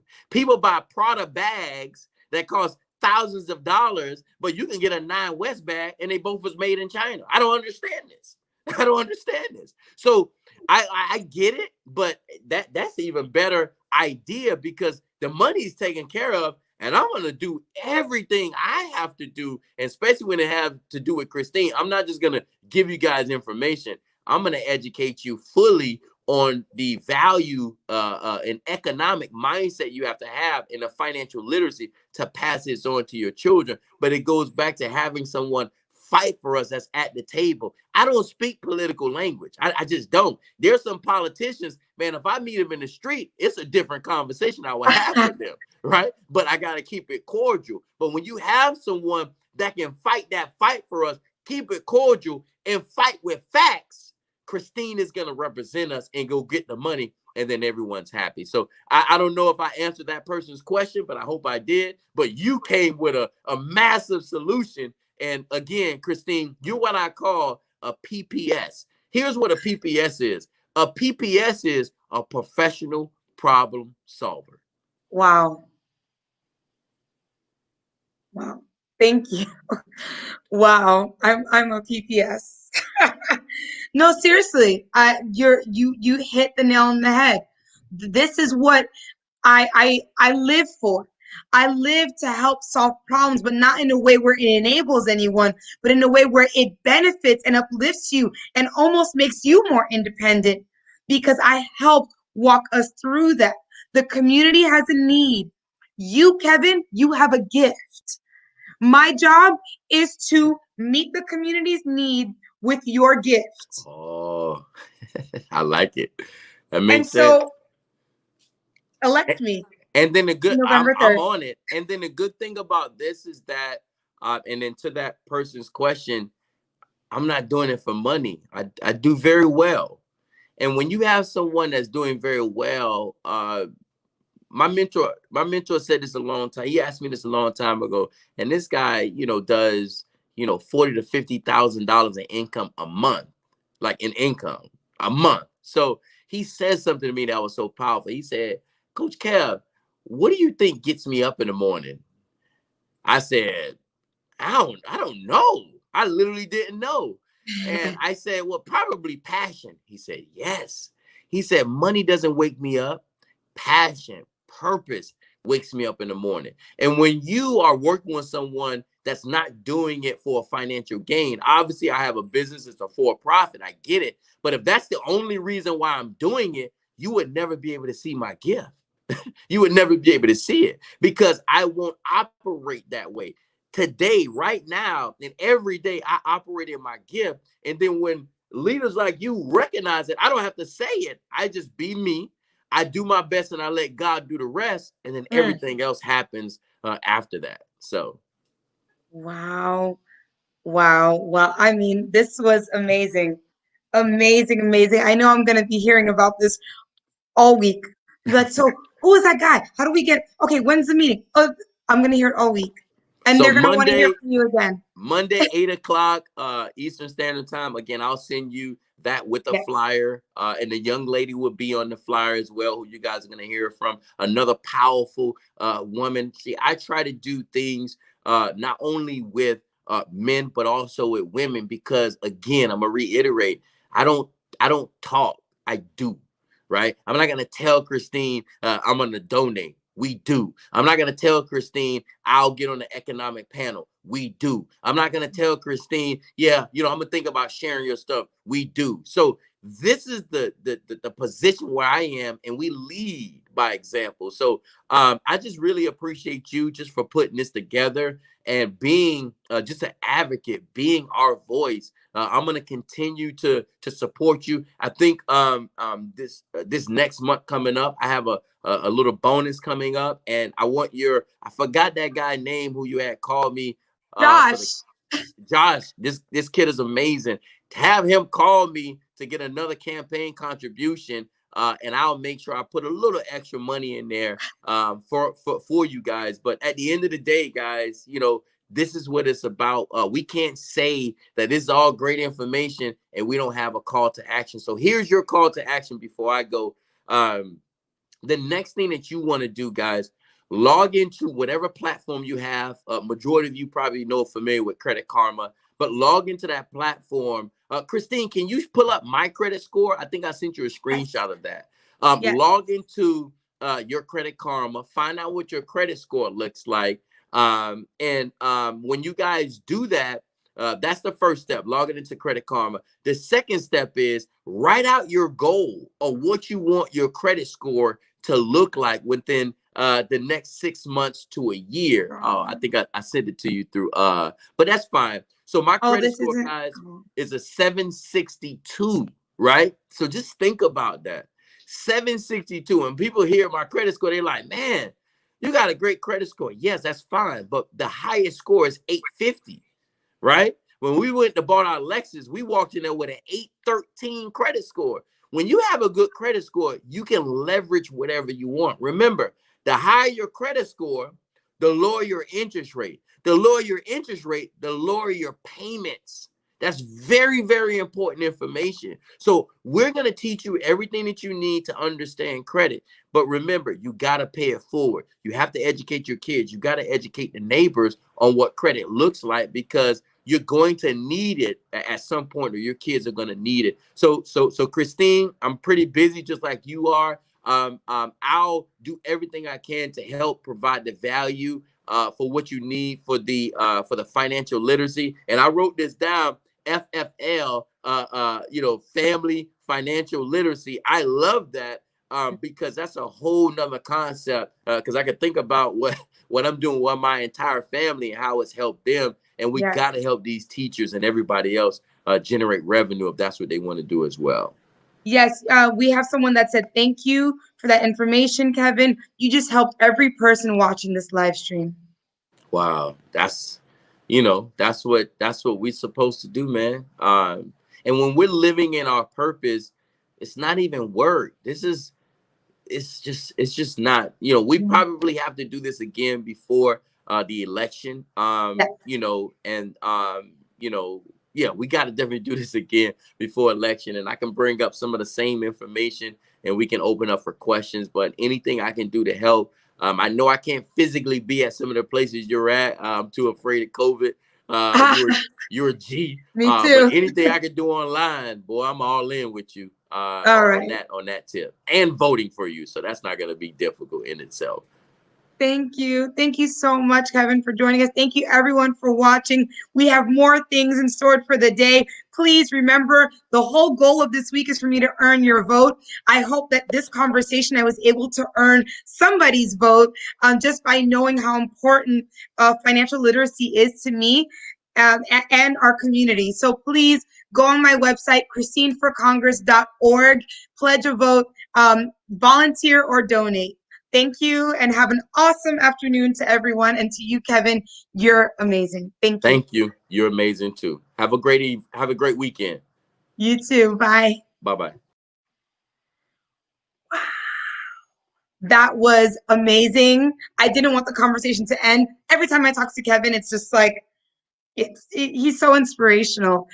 We learned a lot today, and that's what I plan on doing moving forward. We need to keep learning. This next break time, we're going to be listening to some voters in a moment, but I'm going to play this video. It is a speech by Dr. King that was shared with me. A lot of us know the I Have a Dream speech, which is phenomenal. It's just an amazing speech. But Dr. King had many, many, many speeches. So we're going to listen to this. And it's pretty lengthy, but that's great. It gives us time to get ready. We're here all day, right? So it gives us time to get ready for some more challenges and voters jumping in. But more importantly, it gives everyone a chance to really hear the words of Dr. King and pull out the nuggets that you need. Alrighty. So let me go ahead and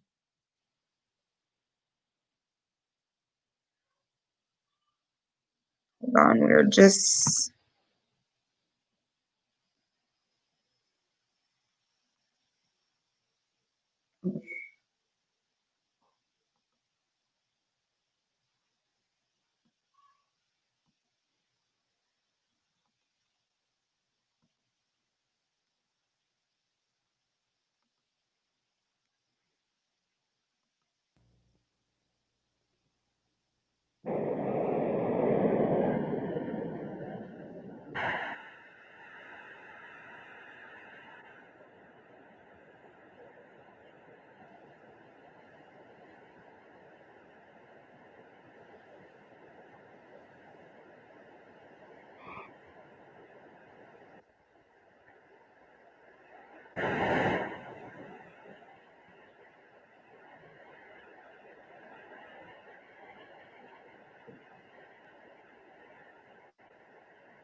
hold on the audio. Freedom and human dignity weeks before that. And members of the student body of this great institution of learning, ladies and gentlemen. Now, there are several things that one could talk about before such a large, concerned, and enlightened audience. There are so many problems facing our nation and our world that one could just take off anywhere. But today I would like to talk mainly about the race problem, since I'll have to rush right out and go to New York to talk about Vietnam tomorrow, and I've been talking about it a great deal this week and weeks before that. But I'd like to use as a subject from which to speak this afternoon the other America. And I use this subject because there are literally two Americas. One America is beautiful for situation. And in a sense, this America is overflowing with the milk of prosperity and the honey of opportunity. This America is the habitat of millions of people who have food and material necessities for their bodies, and culture and education for their minds, and freedom and human dignity for their spirits. In this America, millions of people experience every day the opportunity of having life, liberty, and the pursuit of happiness in all of their dimensions. And in this America, millions of young people grow up in the sunlight of opportunity. But tragically and unfortunately, there is another America. And this other America has a daily ugliness about it that constantly transforms the buoyancy of hope into the fatigue of despair. In this America, millions of work-starved men walk the streets daily in search for jobs that do not exist. In this America, millions of people find themselves living in rat-infested, vermin-filled slums. In this America, people are poor by the millions, and they find themselves perishing on a lonely island of poverty in the midst of a vast ocean of material prosperity. In a sense, the greatest tragedy of this other America is what it does to little children. Little children in this other America are forced to grow up with clouds of inferiority forming every day in their little mental skies. And as we look at this other America, we see it as an arena of blasted hopes and shattered dreams. Many people of various backgrounds live in this other America. Some are Mexican Americans, some are Puerto Ricans, some are Indians, some happen to be from other groups. Millions of them are Appalachian whites. Probably the largest group in this other America, in proportion to its size in the population, is the American Negro. The American Negro finds himself living in a triple ghetto, a ghetto of race, a ghetto of poverty, a ghetto is to deal with this problem, of the two Americas. We are seeking to make America one nation, indivisible, with liberty and justice for all. Now let me say that the struggle for civil rights, or the struggle to make these two Americas one America, is much more difficult today than it was 5 or 10 years ago. For about a decade or maybe 12 years, we struggled all across the South in glorious struggles to get rid of legal, overt segregation and all of the humiliation that surrounded that system of segregation. In a sense, this was a struggle for decency. We could not go to a lunch counter in so many instances and get a hamburger or a cup of coffee. We could not make use of public accommodations. Public transportation was segregated, and often we had to sit in the back, and within transportation within cities, we often had to stand over empty seats because sections were reserved for whites only. We did not have the right to vote in so many areas of the South. And the struggle was to deal with these problems. Now, certainly they were difficult problems. They were humiliating conditions. By the thousands, we protested these conditions. We made it clear that it was ultimately more honorable to accept jail cell experiences than to accept segregation and humiliation. By the thousands, students and adults decided to sit in at segregated lunch counters to protest conditions there. When they were sitting at those lunch counters, they were in reality standing up for the best in the American dream and seeking to take the whole nation back to those great wells of democracy, which were dug deep by the founding fathers in the formulation of the Constitution and the Declaration of Independence. Many things were gained as a result of these years of struggle.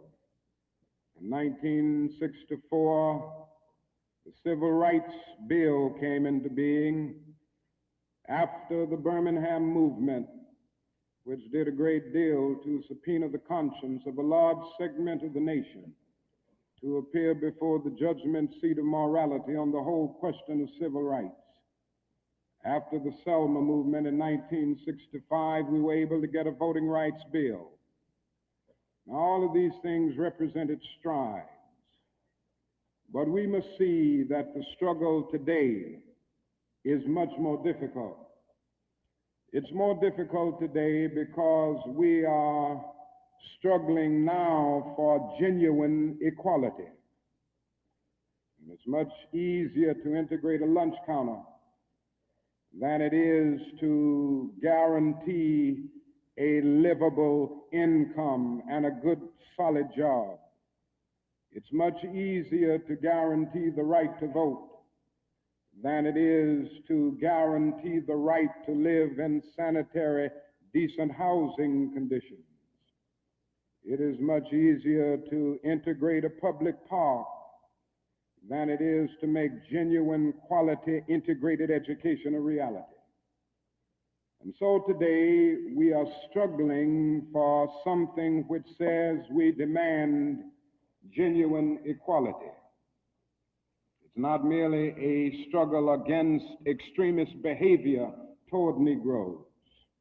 And I'm convinced that many of the very people who supported us in the struggle in the South are not willing to go all the way now. I came to see this in a very difficult and painful way in Chicago over the last year where I've lived and worked. Some of the people who came quickly to march with us in Selma and Birmingham were active around Chicago. And I came to see that so many people who supported morally and even financially what we were doing in Birmingham and Selma were really outraged against the extremist behavior of Bull Connor and Jim Clark toward Negroes, rather than believing in genuine equality for Negroes. And I think this is what we've got to see now, and this is what makes the struggle much more difficult. And so as a result of all of this, we see many problems existing today that are growing more difficult. It's something that is often overlooked, but Negroes generally live in worse slums today than 20 or 25 years ago. In the North, schools are more segregated today than they were in 1954 when the Supreme Court's decision on desegregation was rendered. Economically, the Negro is worse off today than he was 15 and 20 years ago. And so the unemployment rate among whites at one time was about the same as the unemployment rate among Negroes. But today the unemployment rate among Negroes is twice that of whites. And the average income of the Negro is today 50% less than whites. And as we look at these problems, we see them growing and developing every day. We see the fact that the Negro economically is facing a depression in his everyday life that is more staggering than the depression of the 30s. The unemployment rate of the nation as a whole is about 4%. Statistics would say from the Labor Department that among Negroes it's about 8.4%. But these are the persons who are in the labor market, who still go to employment agencies to seek jobs, and so they can be calculated. The statistics can be gotten because they are still somehow in the labor market. But there are hundreds of thousands of Negroes who have given up. They've lost hope. They've come to feel that life is a long and desolate corridor for them with no exit sign. And so they no longer go to look for a job. There are those who would estimate that these persons who are called the discouraged persons would be 6 or 7% in the Negro community. And that means that unemployment among Negroes may well be 16%. And among Negro youth in some of our large urban areas, it goes to 30 and 40%. And so you can see what I mean when I say that in the Negro community, that is a major, tragic, and staggering depression that we face in our everyday lives. Now, the other thing that we've got to come to see now that many of us didn't see too well during the last 10 years, that is that racism is still alive in American society and much more widespread than we realize. And we must see racism for what it is.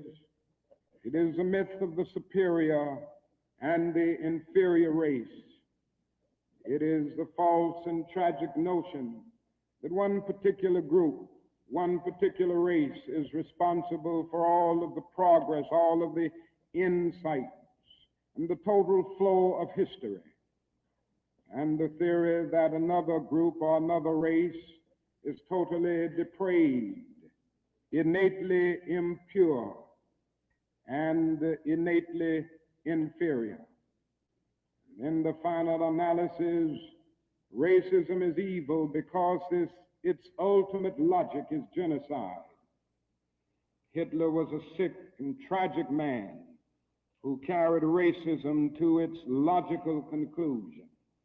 And he ended up leading a nation to the point of killing about 6 million Jews. And this is the tragedy of racism because its ultimate logic is genocide. If one says that I am not good enough to live next door to him, if one says that I am not good enough to eat at a lunch counter, or to have a good, decent job, or to go to school with him merely because of my race, he is saying consciously or unconsciously that I do not deserve to exist. To use a philosophical analogy here, racism is not based on some empirical generalization. It is based rather on an ontological affirmation. It is not the assertion that certain people are behind culturally or otherwise because of environmental conditions. It is the affirmation that the very being of a people is inferior. And this is the great tragedy of it. I say that however unpleasant it is, we must honestly see and admit that racism is still deeply rooted all over America. It's still deeply rooted in the North, and it's still deeply rooted in the South. Now, this leads me to say something about another discussion that we hear a great deal, and that is the so-called white backlash. I would like to honestly say to you that the white backlash is merely a new name for an old phenomenon. It's not something that just came into being because shouts of black power, or because Negroes engaged in riots in Watts, for instance. The fact is that the state of California voted a fair housing bill out of existence before anybody shouted black power, or before anybody rioted in Watts. It may well be that shouts of black power and riots in Watts and the Harlems and the other areas are the consequences of the white backlash rather than the cause of them. What it is necessary to see is that there has never been a single solid, monistic, determined commitment on the part of the vast majority of white Americans. The whole question of civil rights and on the whole question of racial equality. This is something that truth impels all men of goodwill to admit. It is said on the Statue of Liberty that America is the home of exiles. It doesn't take us long to realize that America has been the home of its white exiles from Europe. But it has not evinced the same kind of maternal care and concern for its black exiles from Africa. It is no wonder that in one of his sorrow songs, a Negro could sing out, "Sometimes I feel like a motherless child." What great estrangement, what great sense of rejection caused the people to emerge with such a metaphor as they looked over their lives. What I'm trying to get across is that our nation has constantly taken a positive step forward on the question of racial justice and racial equality. But over and over again, at the same time, it made certain backward steps. And this has been the persistence of the so-called white backlash. In 1863, the Negro was freed from the bondage of physical slavery. But at the same time, the nation refused to give him land to make that freedom meaningful. And at that same period, America was giving millions of acres of land in the West and the Midwest, which meant that America was willing to undergird its white peasants from Europe with an economic floor that would make it possible to grow and develop, and refused to give that economic floor to its black peasants, so to speak. And this is why Frederick Douglass could say that emancipation for the Negro was freedom to hunger, freedom to the winds and rains of heaven, freedom without roofs to cover their heads. He went on to say that it was freedom without bread to eat, freedom without land to cultivate. It was freedom and famine at the same time. But it does not stop there. In 1875, the nation passed the Civil Rights Bill and refused to enforce it. In 1964, the nation passed a weaker Civil Rights Bill. And even to this day, that bill has not been totally enforced in all of its dimensions. The nation heralded a new day of concern for the poor, for the poverty-stricken, for the disadvantaged. and brought into being a poverty bill. But at the same time, it put such little money into the program that it was hardly and still remains hardly a good skirmish against poverty. White politicians in suburbs talk eloquently against open housing, and in the same breath contend that they are not racist. Now, all of this and all of these things tell us that America has been backlashing on the whole question of basic constitutional and God-given rights for Negroes and other disadvantaged groups for more than 300 years. So these conditions, persistence of widespread poverty, of slums, and of tragic conditions in schools and other areas of life, all of these things have brought about a great deal of despair and a great deal of desperation, a great deal of disappointment and even bitterness in the Negro communities. Today, all of our cities confront huge problems. All of our cities are potentially powder kegs as a result of the continued existence of these conditions.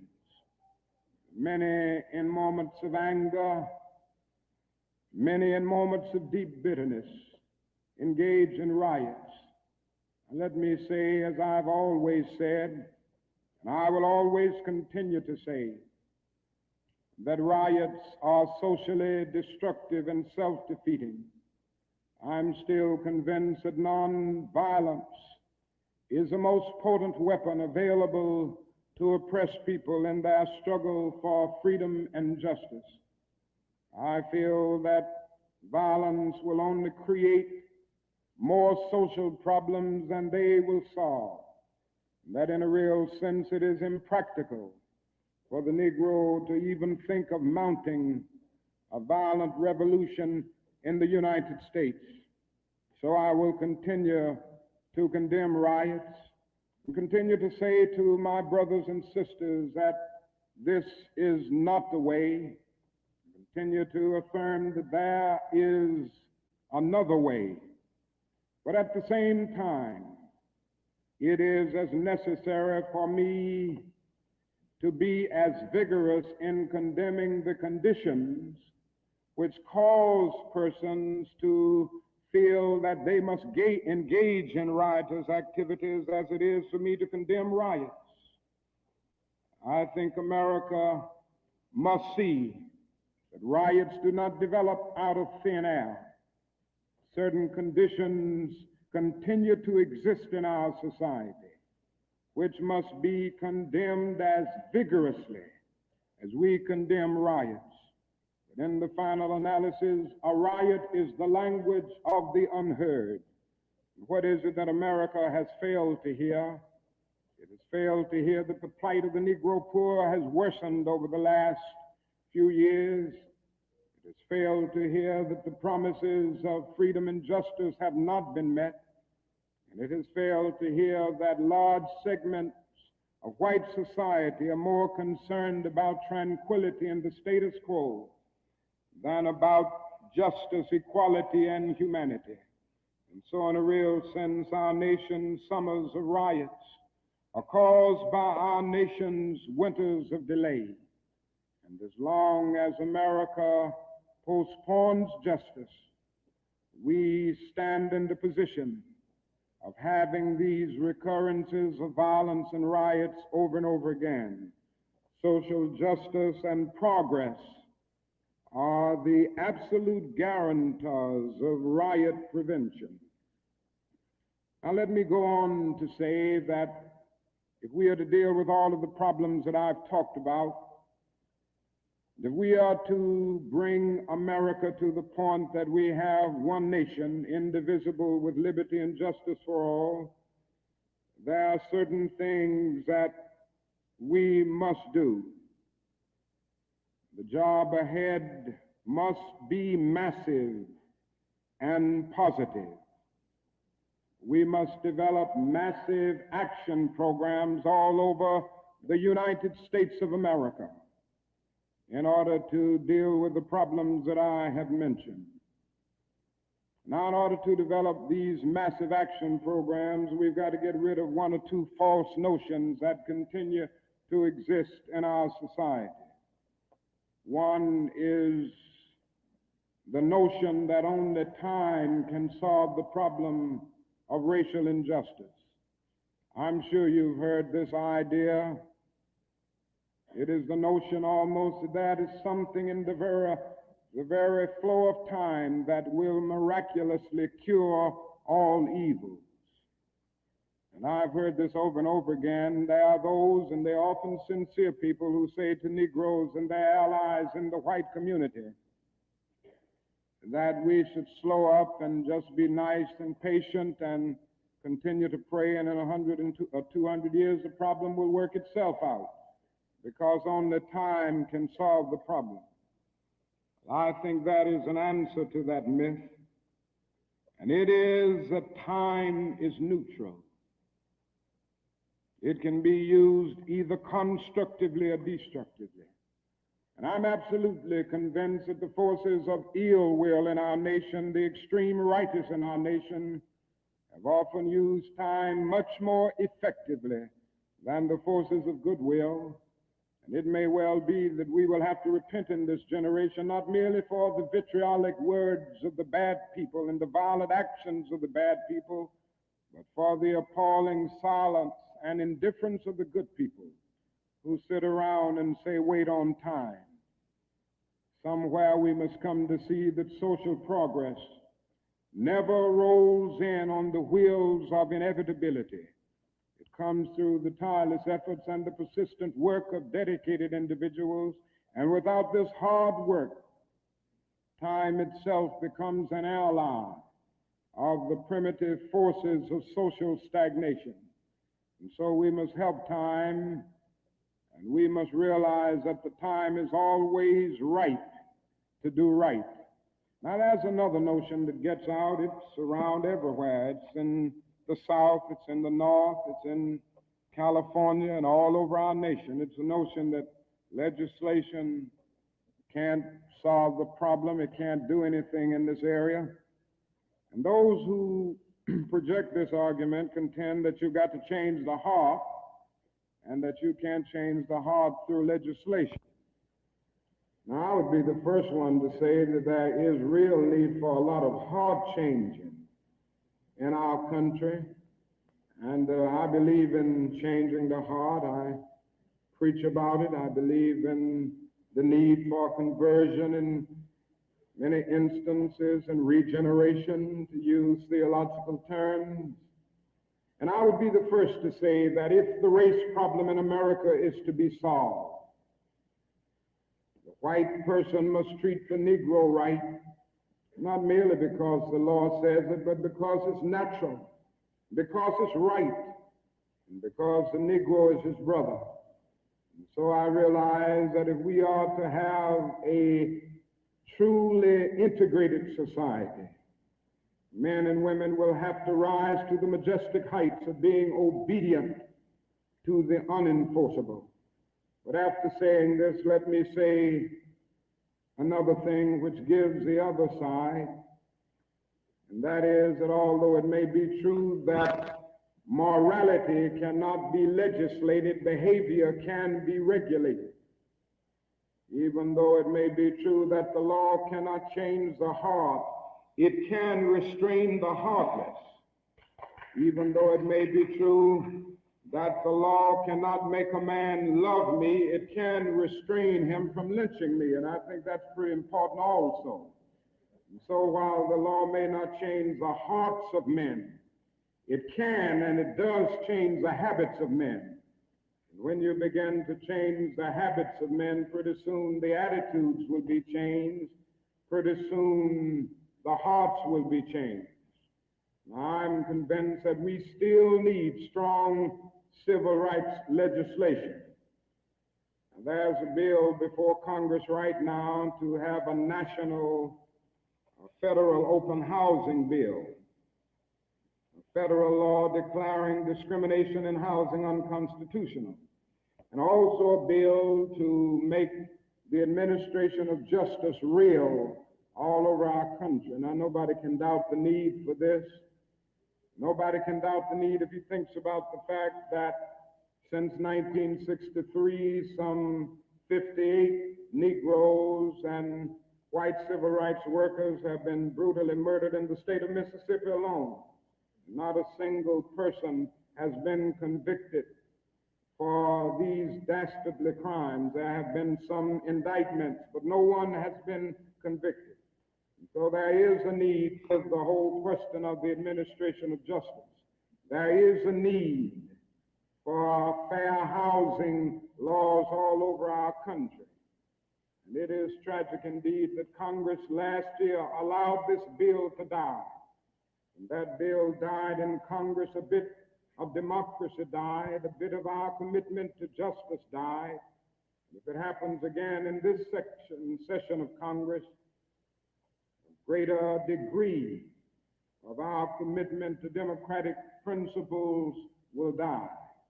And I can see no more dangerous trend in our country than the constant developing of predominantly Negro central cities ringed by white suburbs. This is only inviting social disaster. And the only way this problem will be solved is by the nation taking a strong stand and by state governments taking a strong stand against housing segregation and against discrimination in all of these areas.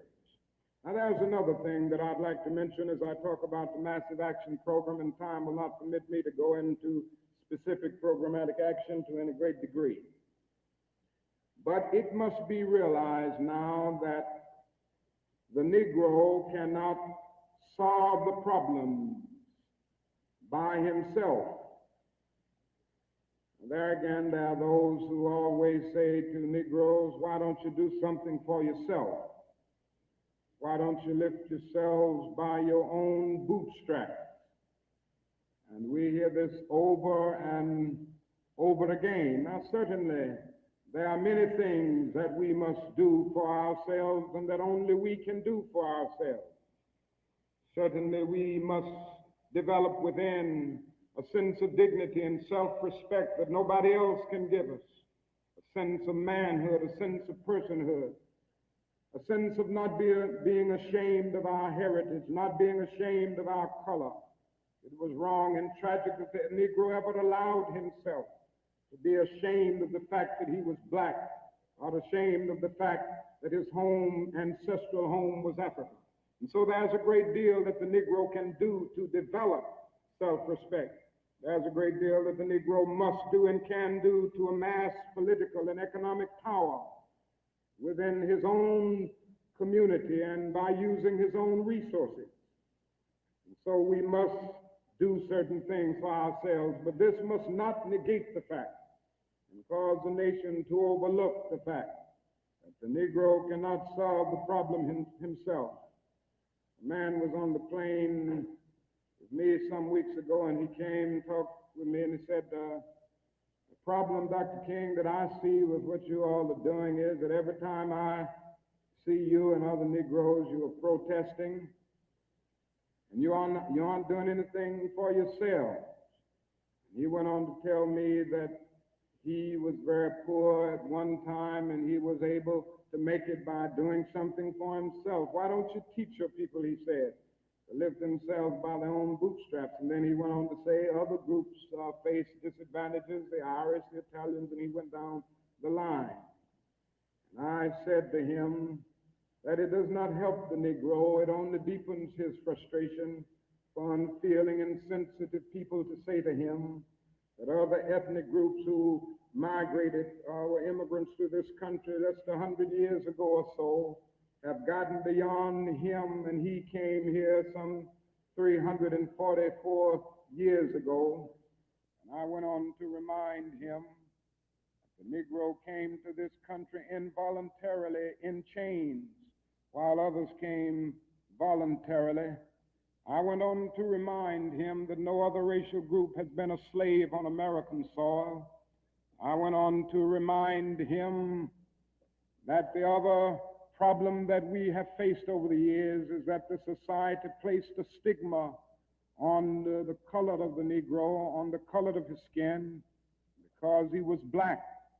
Doors were closed to him that were not closed to other groups. And I'm to say to people that you ought to lift yourself by your own bootstraps, but it is a cruel jest to say to a bootless man that he ought to lift himself by his own bootstraps. The fact is that millions of Negroes, as a result of centuries of denial and neglect, have been left bootless, and they find themselves impoverished aliens in this affluent society. And that is a great deal that the society can and must do if the Negro is to gain the economic security that he needs. Now, one of the answers, it seems to me, is a guaranteed annual income, a guaranteed minimum income for all people and for all families of our country. It seems to me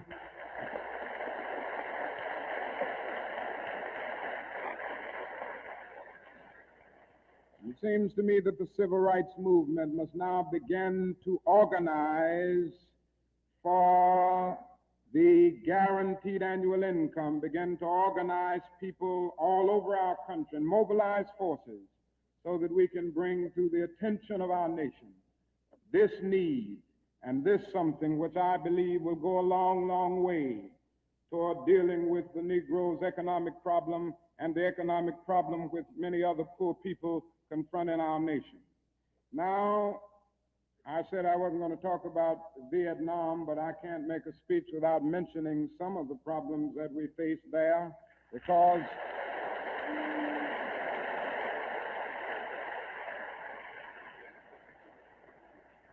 I think this war has diverted attention from civil rights. It has strengthened the forces of reaction in our country and has brought to the forefront the military-industrial complex that even President Eisenhower warned us against at one time. And above all, it is destroying human lives. It's destroying the lives of thousands of the young, promising men of our nation, destroying the lives of little boys and little girls in Vietnam. But one of the greatest things that this war is doing to us in civil rights is that it is allowing the great society to be shot down on the battlefields of Vietnam every day. And I submit this afternoon that we can end poverty in the United States. Our nation has the resources to do it. The national gross product of America will rise to the astounding figure of some $7 this year. We have the resources. The question is whether the nation has the will. And I submit that if we can spend $5 billion a year to fight an ill-considered war in Vietnam and $20 billion to put a man on the moon, our nation can spend billions of dollars and on their own 2 feet right here on earth.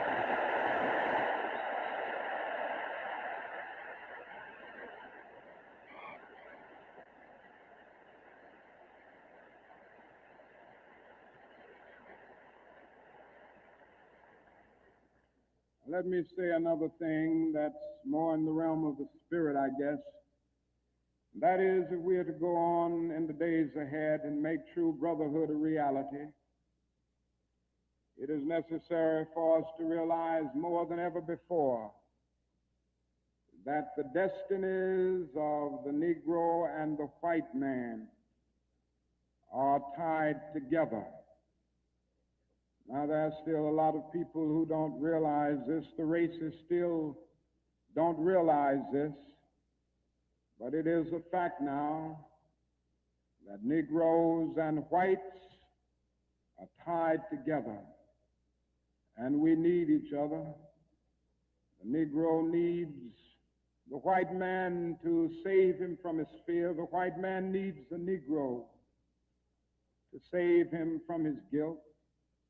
We are tied together in so many ways: our language, our music, our cultural patterns, our material prosperity, and even our food are an amalgam of black and white. And so there can be no separate black path to power and fulfillment that does not intersect white roots. There can be no separate white path to power and fulfillment short of social disaster. It does not recognize the need of sharing that power with black aspirations for freedom and justice. We must come to see now that integration is not merely a romantic or aesthetic something where you merely add color to a still predominantly white power structure. Integration must be seen also in political terms, where there is shared power and where black men and white men share power together to build a new and a great nation. In a real sense, we're all caught in an inescapable network of mutuality, tied in a single garment of destiny. John Donne placed it years ago in graphic terms: no man is an island entire of itself. Every man is a piece of the continent, a part of the main. And he goes on toward the end to say, any man's death diminishes me because I'm involved in mankind. Sin to know for whom the bell tolls, it tolls for thee. And so we all in the same situation. The salvation of the Negro will mean the salvation of the white man, and the destruction, the life, and of the ongoing progress of the Negro will be the destruction of the ongoing progress of the nation. Now let me say finally that we have difficult days ahead, but I haven't despaired. Somehow I maintain hope in spite of hope, and I've talked about the difficulties and how hard the problems will be as we tackle them. But I want to close by saying this afternoon that I still have faith in the future, and I still believe that these problems can be solved. And so I will not join anyone who will say that we still can't develop a coalition of conscience. I realize and understand the discontent and the agony and the disappointment and even the bitterness of those who feel that whites in America cannot be trusted. And I would be the first to say that there are all too many who are still guided by the racist ethos. But I am still convinced that there are still many white persons of goodwill, and I'm happy to say that I see them every day in the student generation, who cherish democratic principles and justice above principle, and who will stick with the cause of justice and the cause of civil rights and the cause of peace throughout the days ahead. And so I refuse to despair. I think we're going to achieve our freedom, because however much America strays away from the ideals of justice, the goal of America is freedom. Abused and scorned though we may be, our destiny is tied up in the destiny of America. Before the Pilgrim Fathers landed at Plymouth, we were here.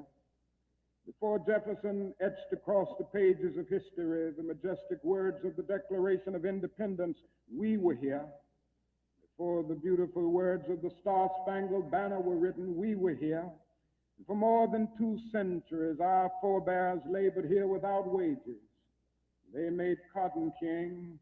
They built the homes of their masters in the midst of the most humiliating and oppressive conditions. And yet out of a bottomless vitality, they continued to grow and develop. And I say that if the inexpressible cruelties of slavery couldn't stop us, the opposition that we now face, including the so-called white backlash, will surely fail. We're going to win our freedom, because both the sacred head of our nation and the eternal will of the Almighty God are embodied in our echoing demands. And so I can still sing, we shall overcome, we shall shall overcome because the arc of the moral universe is long, but it bends toward justice. We shall overcome because Carlyle is right. No lie can live forever. We shall overcome because William Cullen Bryant is right. Truth crushed earth will rise again. We shall overcome because James Russell Lowell is right. Truth forever on the scaffold, wrong forever on the throne. Yet that scaffold sways the future. With faith, we will be able to hew out of the mounting of despair a stone of hope. With this faith, we will be able to transform the jangling discords of our nation into a beautiful symphony of brotherhood.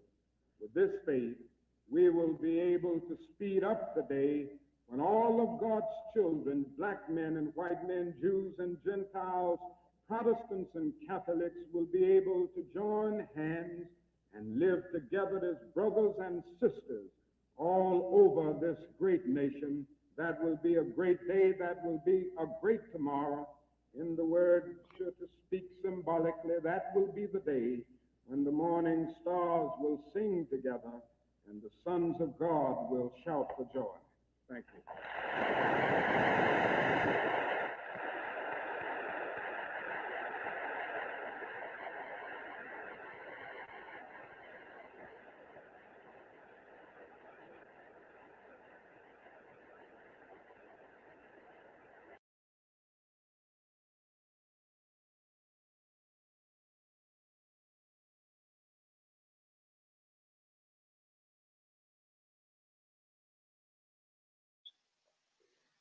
Wow, wow, wow. So I know that a lot of us are used to watching or hearing I Have a Dream speech, but this is one of my favorite speeches from Dr. King. It is so incredible that this speech was given in 1968, and yet it's still relevant today in 2020. There were some points that he touched on that for me, it felt like he was talking to us right where we are right now. One of my favorite quotes, it's always right. It's always the right time to do what's right. And this is that moment, right? If you're waiting for a time to do what's right, now is the time. It's always the time. When he talks about how people, you know, complain, well, why can't the Negroes pull themselves up by their bootstraps? Well, if we don't have boots to pull ourselves up by, then it's a little bit difficult. He talks about income. He talks about a guaranteed income, which is universal basic income. He talks a lot about working together. These moments in this speech remind me that the fight, not just that the fight has been going on, but we must continue. The fight continues with us. I am praying and hoping that the fight can end with us as well. That one day we would be able to watch this speech and look back and say, we made it. We made it. That one day the speech would not resonate with us. That it would just be another moment in history, not a present moment for us. This was everything to me. Please take some time to watch it. Really listen. I know some people may have been in and out, but take the time and really listen to the words of Dr. King. I'm excited. We've got a voter that's going to be signing on in just a minute. We're going to take a brief break, just a minute or two, and we'll get that voter on. He's going to talk about his concerns in the community and what he would like to see changed. Thank you so much for joining us. Remember, tag someone that you know, put their name in the comments. If you know that they live in the district, Overtown, Liberty City, West Little River, Little Haiti, Miami Shores, El Portal, North Miami Beach, Ives Dairy, did I say Miami Gardens? Opelika, West Park, Pembroke Park, Hollywood, all of these amazing cities. If you know them, tag them.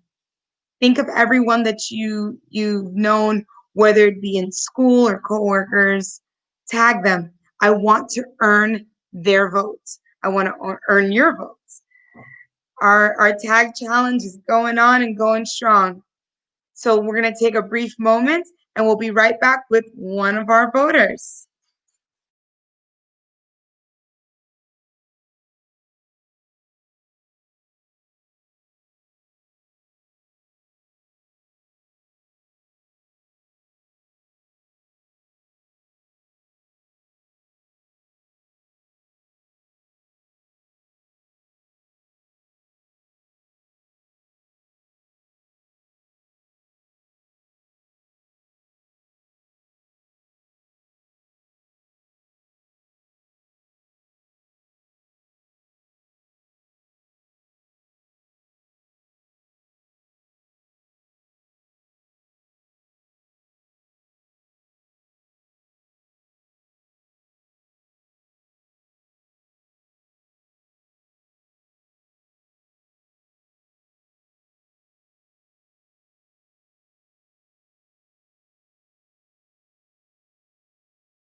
Hello. Hi. Oh, awesome. Thank you. Wow, thank you. Let me turn you down a little bit. How are you? Great. How are you doing? So let us know who we have on today. My name is Jabbar. Awesome. And you are a member of the 24th District. If you don't know, my name is Christine Olivo. I'm running for Congress, and I'm actually giving you the floor. I would love to hear about your concerns in the community and what you're looking for change. Well, I would like to see the stoppage of the Magic City project to include perhaps private loans to already existing homeowners to increase the look and feel of the place so that we can start to invite more people and the cost of homes increase. I don't know what is the plans to perhaps increase the look and feel of the entire area to make it more attractive to perhaps people who are fleeing New York. You know, I am 100% with you. I drive through the district a lot, especially in that Magic City area.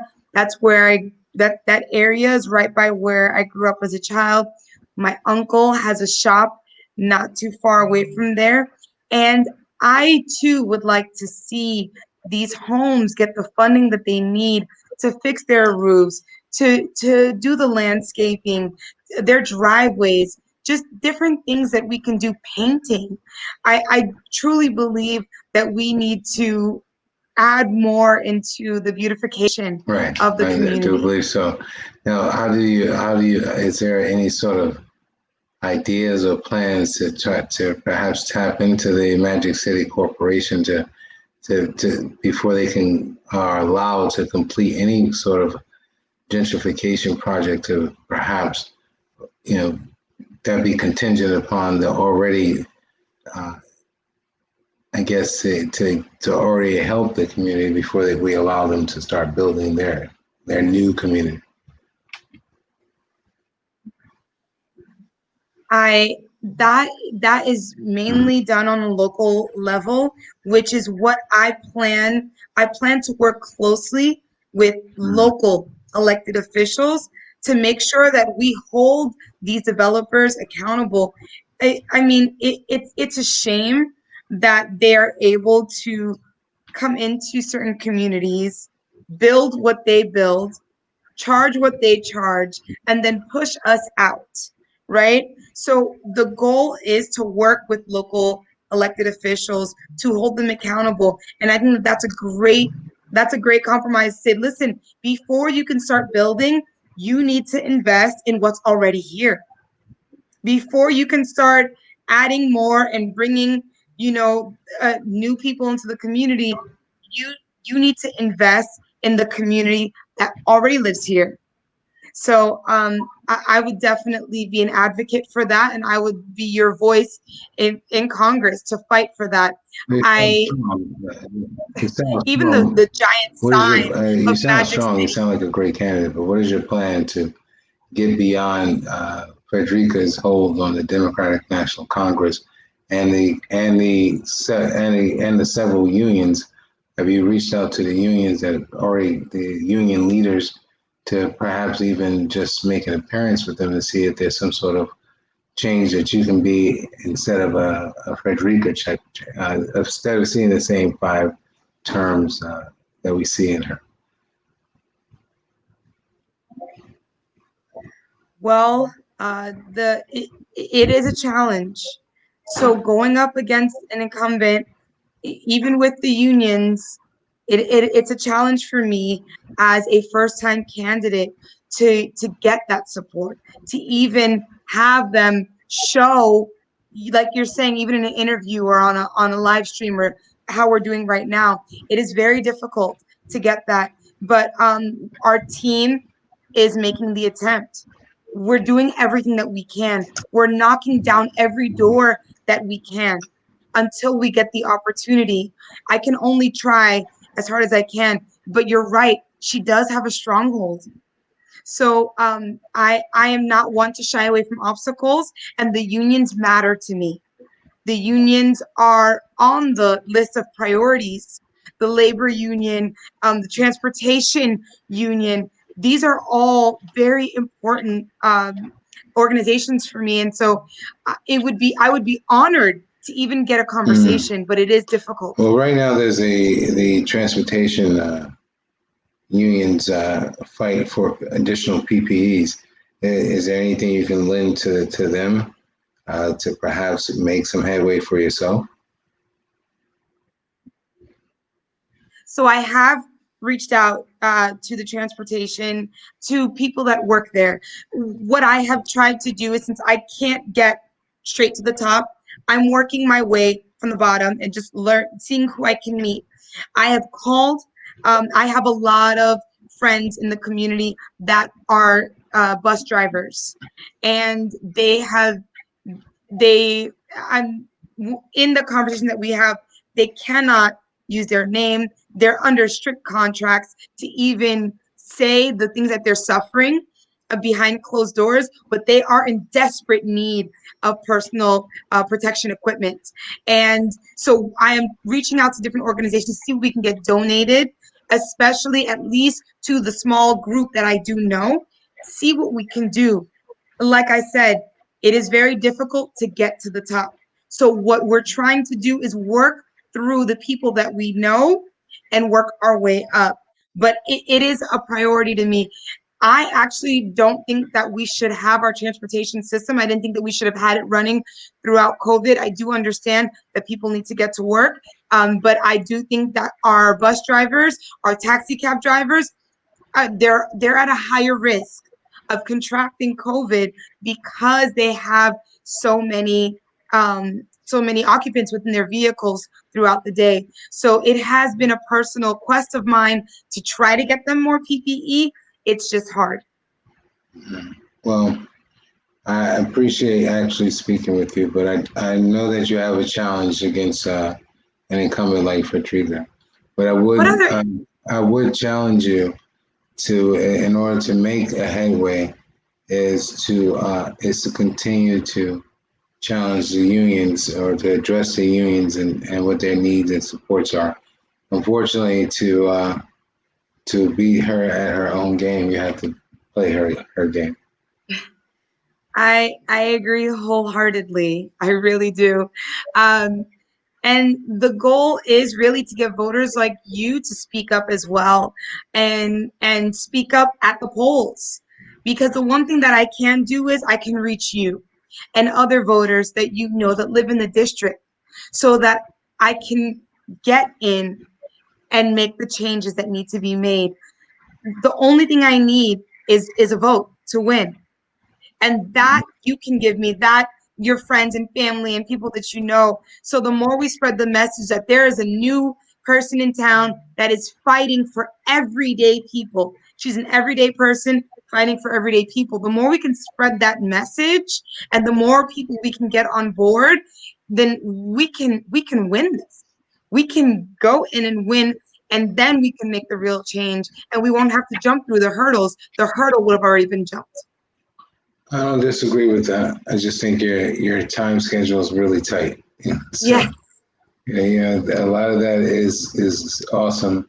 Your timetable is tight, so you got to make some moves. And unless the money is there to be able to really publicize yourself, your timetable is going to be it's super tight. So I hope I don't hope I would like to see make some aggressive moves, even if it is to address her directly. I'd like to to make some aggressive moves to really get people to know you, because Frederica's main base is not young, and young people are self motivated, but they still need to be inspired. And unfortunately, their inspiring platforms are filled with a bunch of other models and things that to be sold to them. So you're gonna have to touch your base, which is a bunch of people who clip coupons. So I all right, so try to agree. try to Clipper magazine. That shouldn't be hard. Try definitely try reaching out to more than just the drivers. Try being stand outside the shops. Make yourself known to them, because I think they just don't know there's an alternative. Mm. I don't think it's that you're doing anything wrong. I just don't think that people know that there's an alternative to Frederica.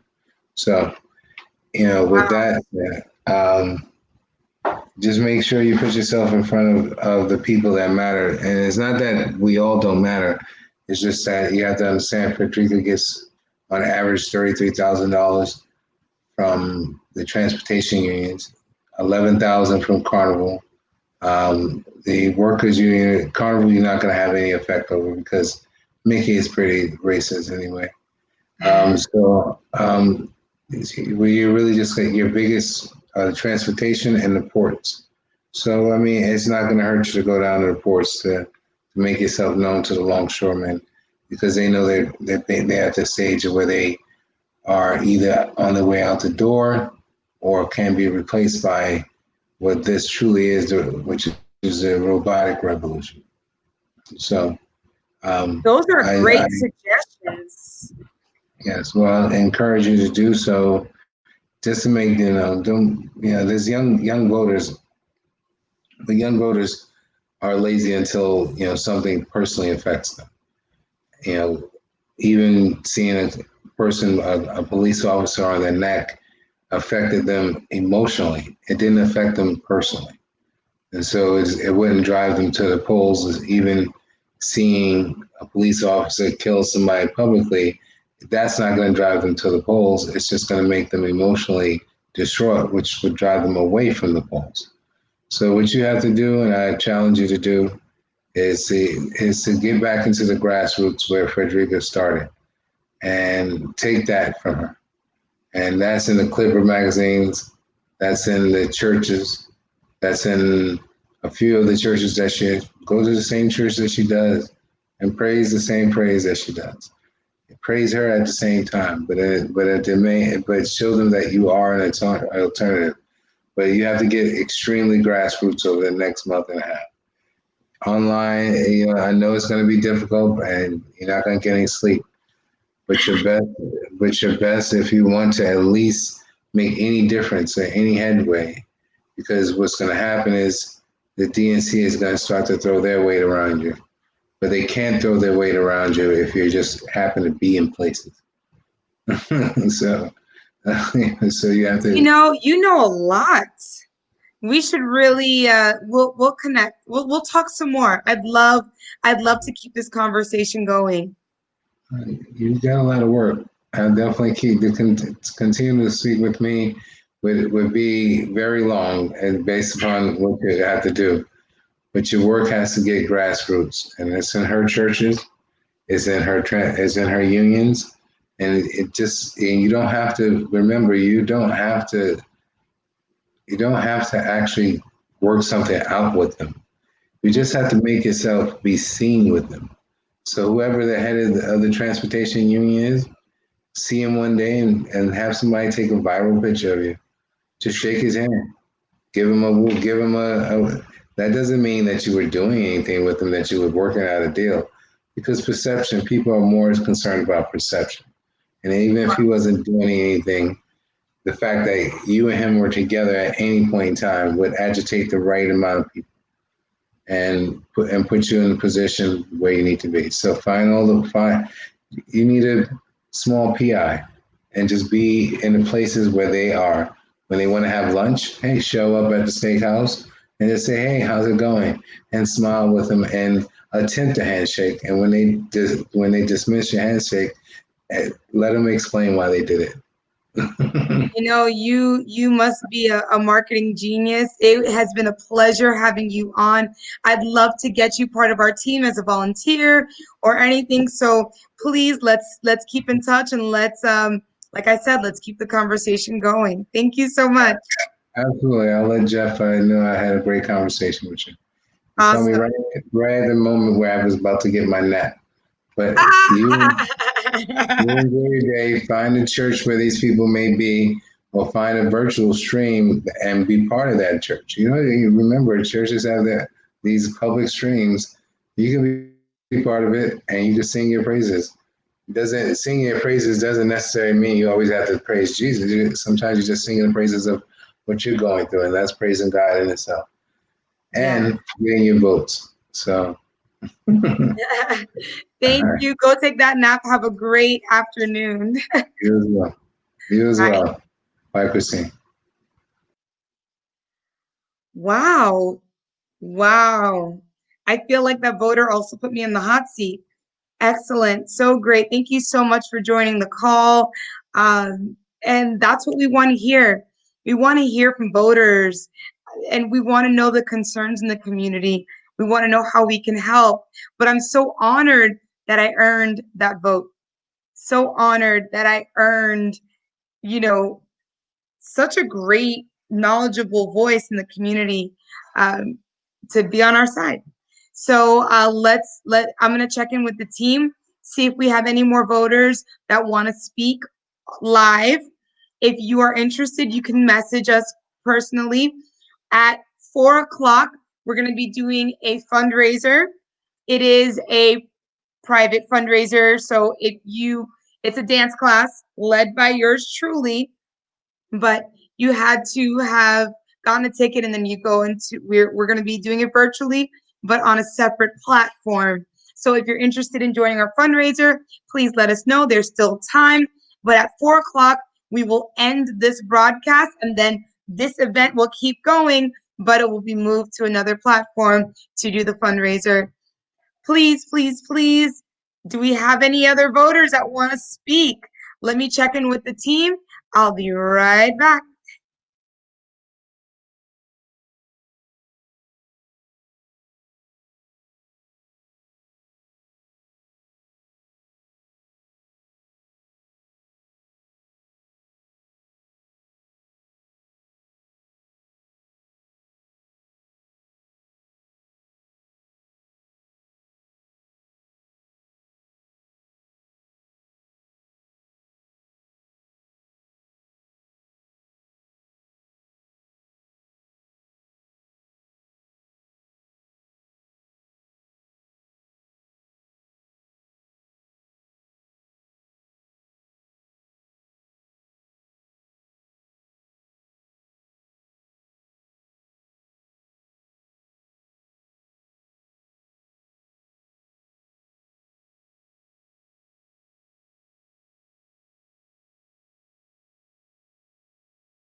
All right, we are just trying to get one more voter to chime in with us. I don't know if they're having technical difficulties. The team is trying to work it out. But in the meantime, I want to remind you what this entire weekend was about. It was about bringing awareness to the Christine for Congress campaign and really getting votes, not just getting votes. I want to earn your vote. Go to www.christineforcongress.org, www.christineforcongress.org. Please pledge your vote to the campaign. If you go on the website, you'll see it right then and there. You're able to pledge your vote, you're able to make a donation, and you're able to volunteer. We need volunteers so much. I am one person. I can only reach so many with these two hands. But when we have amazing volunteers, like I already have, I just want to shout out to all the volunteers that have given their time, energy, and effort into this campaign. You are the reason why I am still standing here. You are the reason that this campaign is taking off the way that it is. Our volunteers are so valuable. We need you. I need you. So please, if you can volunteer, go to www.christineforcongress.org. If you can donate $1, $2, $10, $20, please go to www.christineforcongress.org. And most importantly, if you can pledge your vote to this campaign, to the Christine for Congress campaign, I would be honored to have your vote. Go to www.christineforcongress.org and pledge your vote.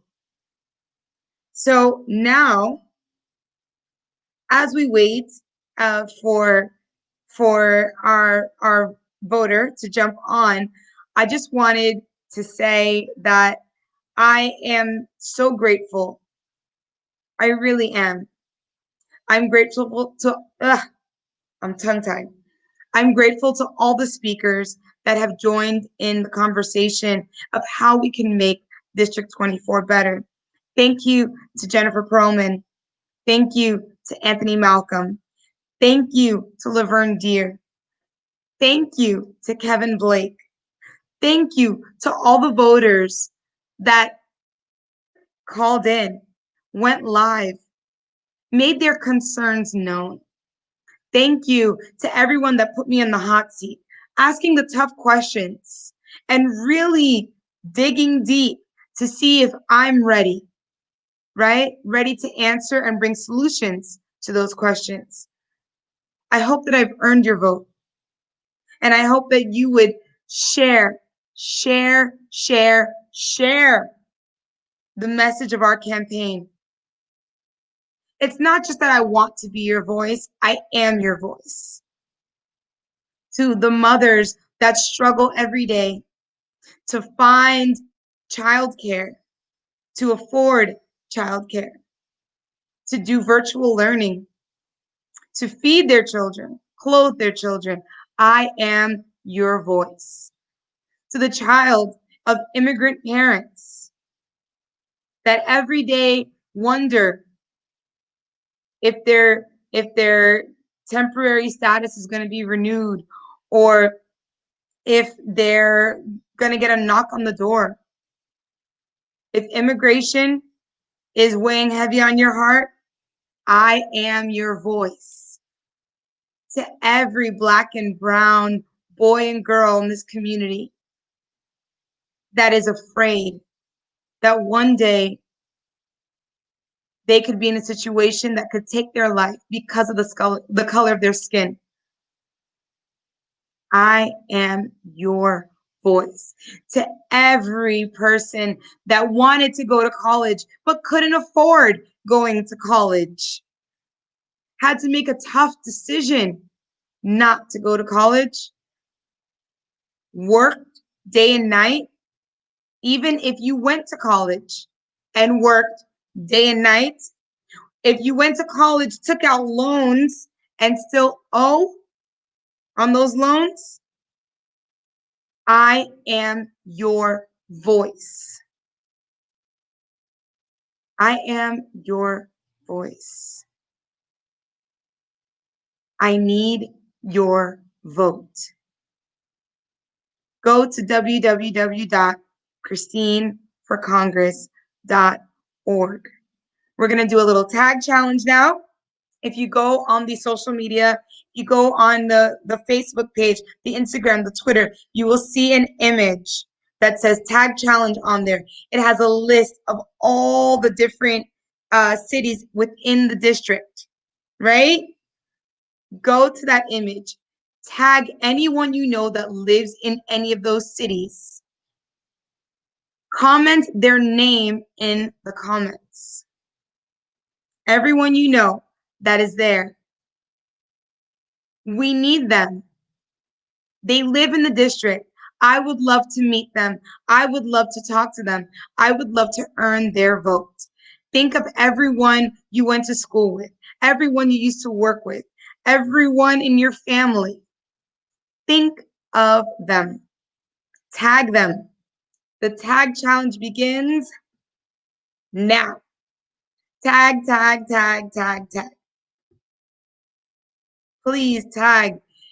The only way that I will be able to win is by gaining your vote. So tag people that can vote for me, please. Thank you. So we're going to be on just for the next 20 minutes because at 4 o'clock, we have our dance fundraiser. We are learning My Power. My Power is a song from Beyonce's Lion King album. And it's a beautiful song about not letting anyone take your power. Your power is yours. So I will be teaching. Yes, I will be teaching. Before I was a politician, I was a dancer, always a dancer from beginning to end. So I'll be teaching that. That will be on another platform. There were tickets for that. You had to purchase them in order to be in the fundraiser. So we will be switching to another platform. We will call it a day here on our live stream, and then we will switch over into our fundraising segment. Please, please, please, I cannot say it enough. Go to the website. Visit www.christineforcongress.org. Thank you.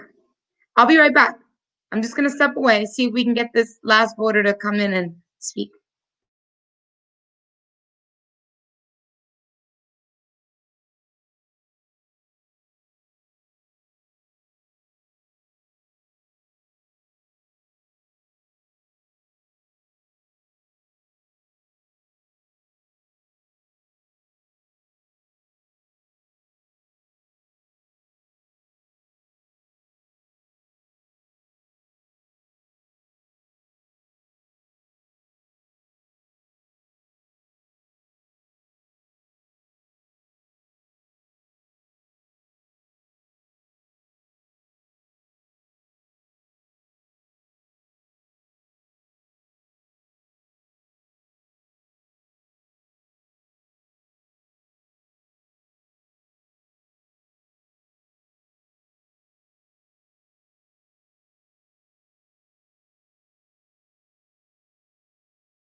Hello, we've got our voter on.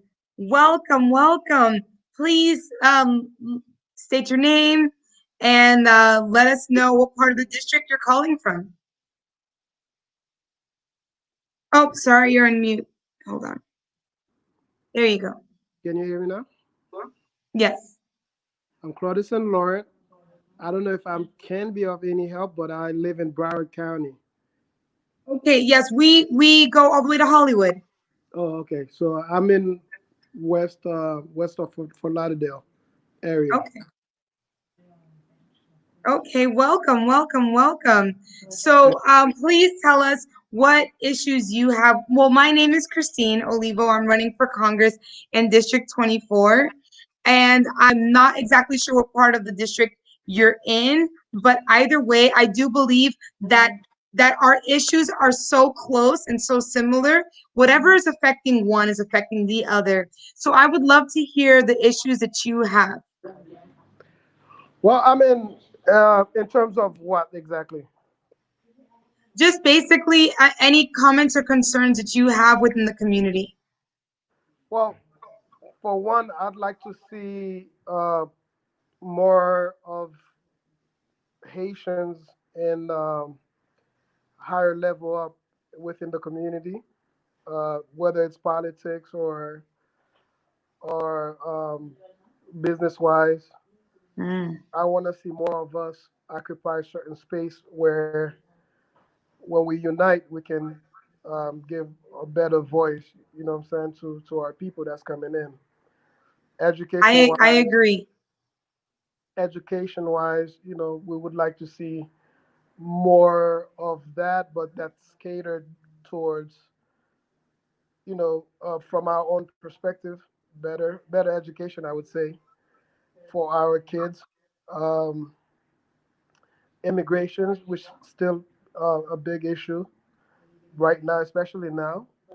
These are main issues that Haitians community as a whole are, we're fighting to get over that hump still in 2020. So, yeah, immigrations, jobs, the usual, housing for the Mm. Haitian communities, um, education, I mentioned, and then yeah, more of us in in in in the higher ups of things. I've been here for 20 some years. I've seen more of other groups in higher places, but it's, what I'm saying, we're just now getting started into occupying different space, but we want to change that narrative because we are I capable. We are capable. We can do it. Oh, of course we are. I'm Haitian American, so I don't know if you know that. But I mean, I know I you quest sister. Quest is the one yeah, coming back. yeah. Yes, yes. And I believe that representation is very important, especially within the Haitian American community. It's important especially because there's so many Haitians within the district. So it's important for you to have a representative that represents you, right? Yeah, So not I got yeah. Go ahead. Not only that, but I believe we have few representatives that are Haitians, but they haven't got around organizing the Haitian community to have major impact when it comes down to like election years and stuff. For example, I've noticed how the Democrats, like I'm a Democrat. Most of us are Democrats, which is Haitians community. But the Democratic Party as a whole has historically overpassed us when it comes down to, what I'm saying, when it comes down to vote, because they know we'll vote for them regardless. So we haven't had any leaders that takes these things into considerations and really organize us in a way where when we demand certain things within our community, it gets passed. So we mm, do have people working in these posts, but they're, and when I meant representations, I mean representation, like really representing the Haitian community as a whole here and also home. Like if you're looking at the Spanish or the Cubans, they're not only fighting for the Cubans here, they're also largely making policies that's directly impacting Cuba as a whole, also back home. If you look at yes. the Jewish communities does the same thing. They're not only fighting for here, but they're also fighting for policies that are favorable from politicians go back to Israel, and that goes higher up. Our Haitians here, and when they get involved in politics, they for some reason they haven't got it. They haven't really um, um, organized, and I keep using organized, excuse me, but they haven't really, put that into play yet, into motions where we're not only Where we fighting have for things. initiatives to Yeah, benefit initiatives. Yeah, Haiti. that goes back to Haiti. And when we vote, like for example, the last election cycle, we actually showed the world, like, because we failed to vote for Hillary Clinton, and maybe if we would have voted, it would have been a better, you know what I'm saying? But we actually show our vote do count, and I was hoping this Yes. time around that Democrats realize that and then do something with it. But it's not their fault. It's because we're not having the proper representations that can really affect what's going on here and at home. You know what I'm saying? So when Yes. people, Well, I always love the idea when people get into politics, but I also want them to understand you're not really getting into it for just a smaller community. You're really representing, a whole lot of people back home as well, especially if you're Haitian. I that resonates with me so much. It's not just because I'm of Haitian descent. I still have family in Haiti that I'm Of course. fighting for. So it's not just about, oh, I'm Haitian American. No, I'm Haitian American and I still have there's roots in Haiti that are growing right now that are from the same blood. So I'm not just fighting here. I belong to the have organization. It's the Haitian American Voter Engagement Organization Hmm. coalition, and I'm part of the policy committee. And what we're doing is we have come together to create policies that would not only affect domestic Haitians, but also foreign policy that would affect the Haitians in Haiti as well. So I just want you to know that that is a priority for me. Um, it's a personal priority for me. I can assure you that. And I hope that I would earn your vote and earn the vote of those within the community that that you can share so that I can earn their vote as well. I thank you so much for coming on. I also hear that you're a small business owner, right? That's Of course, I am. Yes. And I plan on supporting small businesses. I am a small business owner myself. So it's important for us to have that guidance and that assistance, especially during this time of COVID, where Of so course. much has changed for small business owners. Mm-hmm. 40% of all black-owned business owners being wiped out during these Mm, times. Again, we've not been properly represented in the higher ups. You know what I'm saying? And yes. that's a big issue within this American politics. You know what I'm saying? I am so sorry to hear that, but I am excited to be elected. And when I am elected, we're going to work on that. We're going to get these small businesses the help that they need. Once again, I thank you so much for coming on, Claudison. If you want to let everybody know, if you want to tell everyone about you want to give your business's website, that would be great. I have Clozanas, which is clozanas.com. It's a small clothing um, t-shirt company. And I also have On Point Tax and Notary Service.com, which is a small financial slash tax preparing slash notary services that we provide here in South Florida. And I also have Claudison Laurent um, at Kais.com, which is real estate company. So looking me up. Awesome. Thank you so much. You're the best. Have a Thank great you. afternoon. All right, bye bye. Bye. So I see that I have another voter that's going to pop on. This is going to be our last voter of the day that's going to jump in. This one is a very special voter. You know, I grew up in this district, like I tell you, born and raised. The greatest joy that I get is knowing that my family can vote for me because they're here, right? They live here within the district. And so my uncle is going to jump on as a voter to talk about the concerns in the community, about being here, what has changed, what hasn't, and what he is going to hold me accountable to do when I'm elected. Let's get Mr. Gary Sanon-Jules on. Oh, hold on. Let me unmute you. There you go. I got it. I think so. Oh, Can you hear me okay? okay. Yes. How are you? Great. How are you doing? I'm loving the beard. How's the campaign? I am fighting along. Well, you know, you got your father's genes and you are a fighter, so that much I know you have. You have tenacity. Yes. And Thank you. Well, welcome on to this is Pledge Weekend. I'm just trying to get voters to pledge their vote for me. And this segment is just talking to voters that live in the district to hear some of the concerns. So this is your floor. You can talk. What are the things that you've seen in this community that have been stagnant, that haven't changed, and what would you like to see changed? Technical difficulty? Technical difficulty? Uncle Gary? See, this is never easy.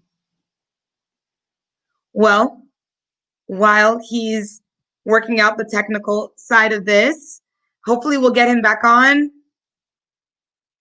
Get him back on. Until then, I just want to touch on what Claudison said.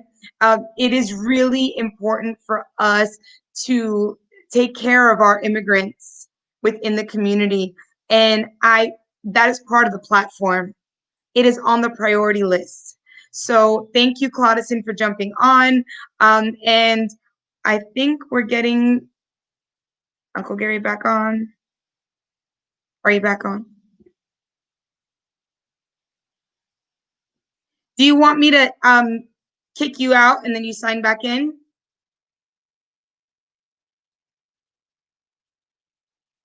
Let me see if the team can fix it. Hold on one second. I know he's got good nuggets, so we're not going to let this one go. Hold on one second.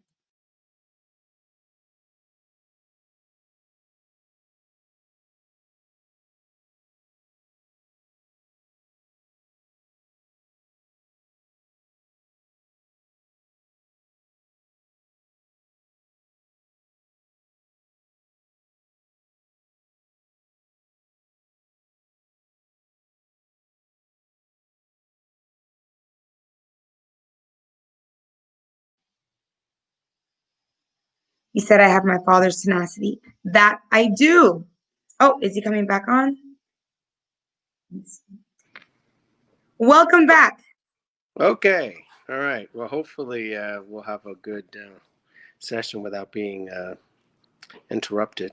So, okay. So I guess you can hear me. You can see me. We're good. I can't see you, but I can hear you. And that Okay. works. Well, that's better. You know, this way I don't distract with my ugly features. Really? So going, you know, one of the things I wanted to talk about was basically policing. You know, it's a hot topic in the news, and there is a movement, and as they've tagged it, defund the police, which is probably not the best phrase, because it just gives the impression that people want to abolish the police department, which is not the case. So let's call, you know, in terms of the movement to redirect police funds to support local struggling communities. And I wanted to get some of your thoughts on that and what your views are.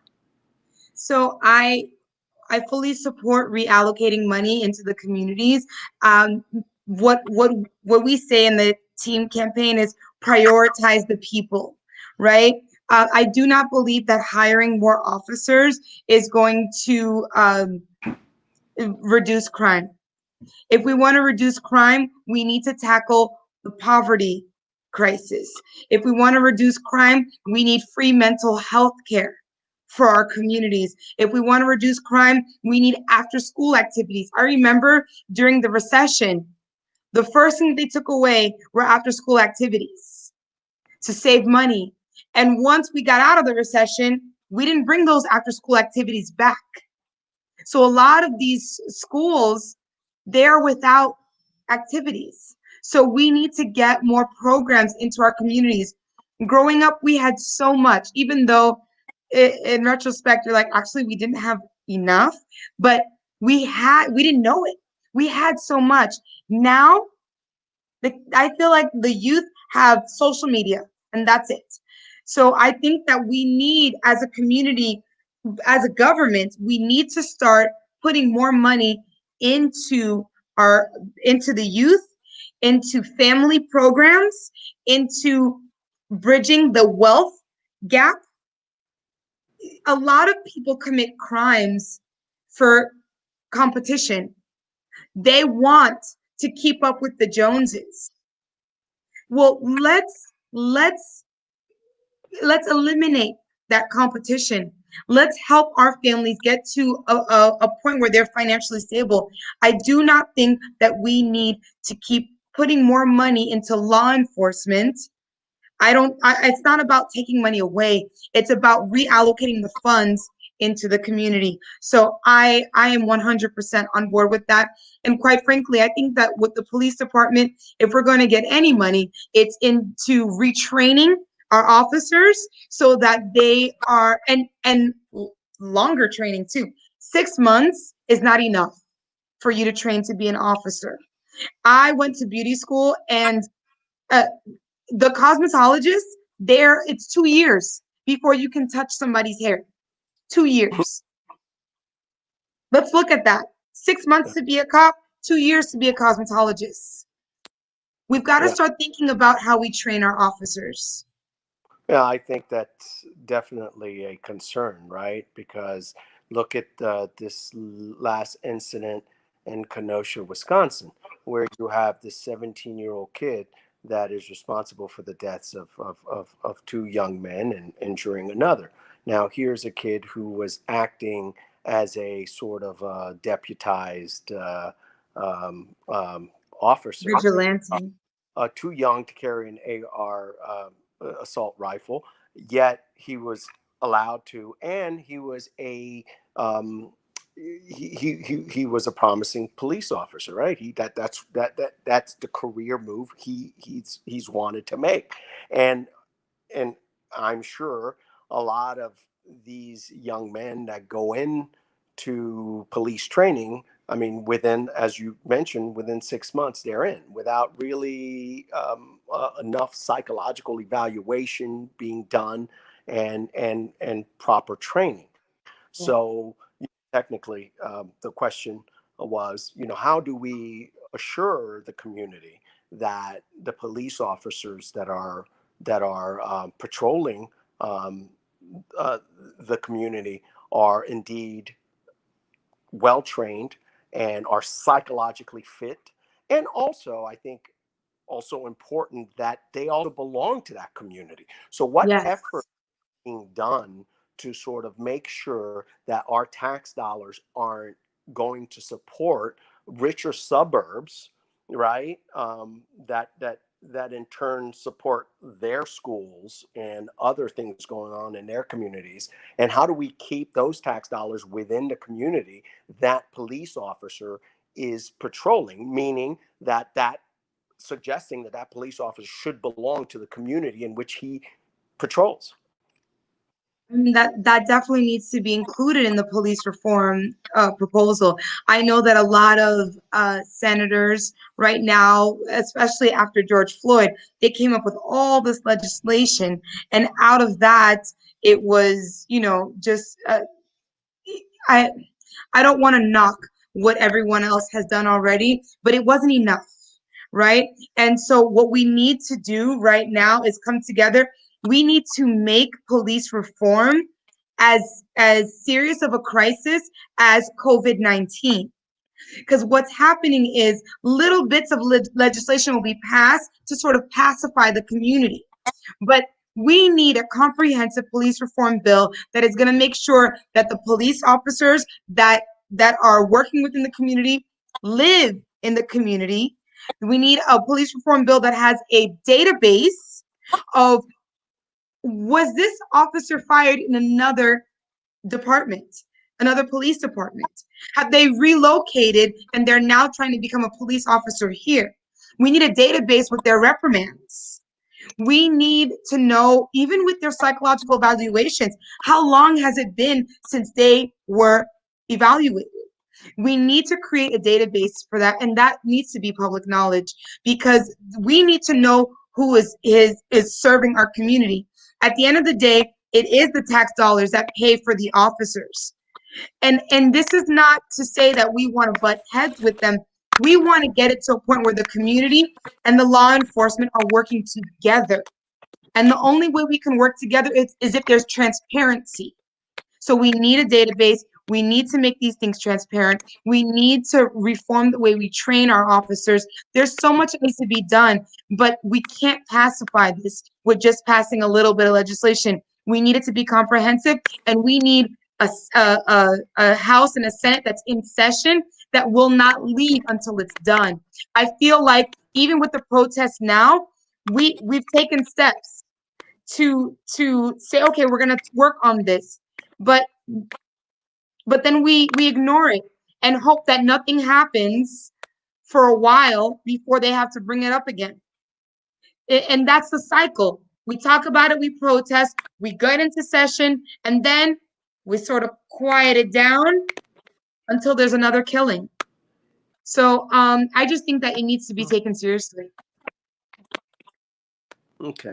And I guess along the same lines, but switching gears a little bit, going into education, you know, I mean, one of the concerns I have is the defunding of public schools, and the sprouting of charter schools, and basically the privatizing of public education, where really I don't know if there's as much accountability, and it surely opens the door for waste, right?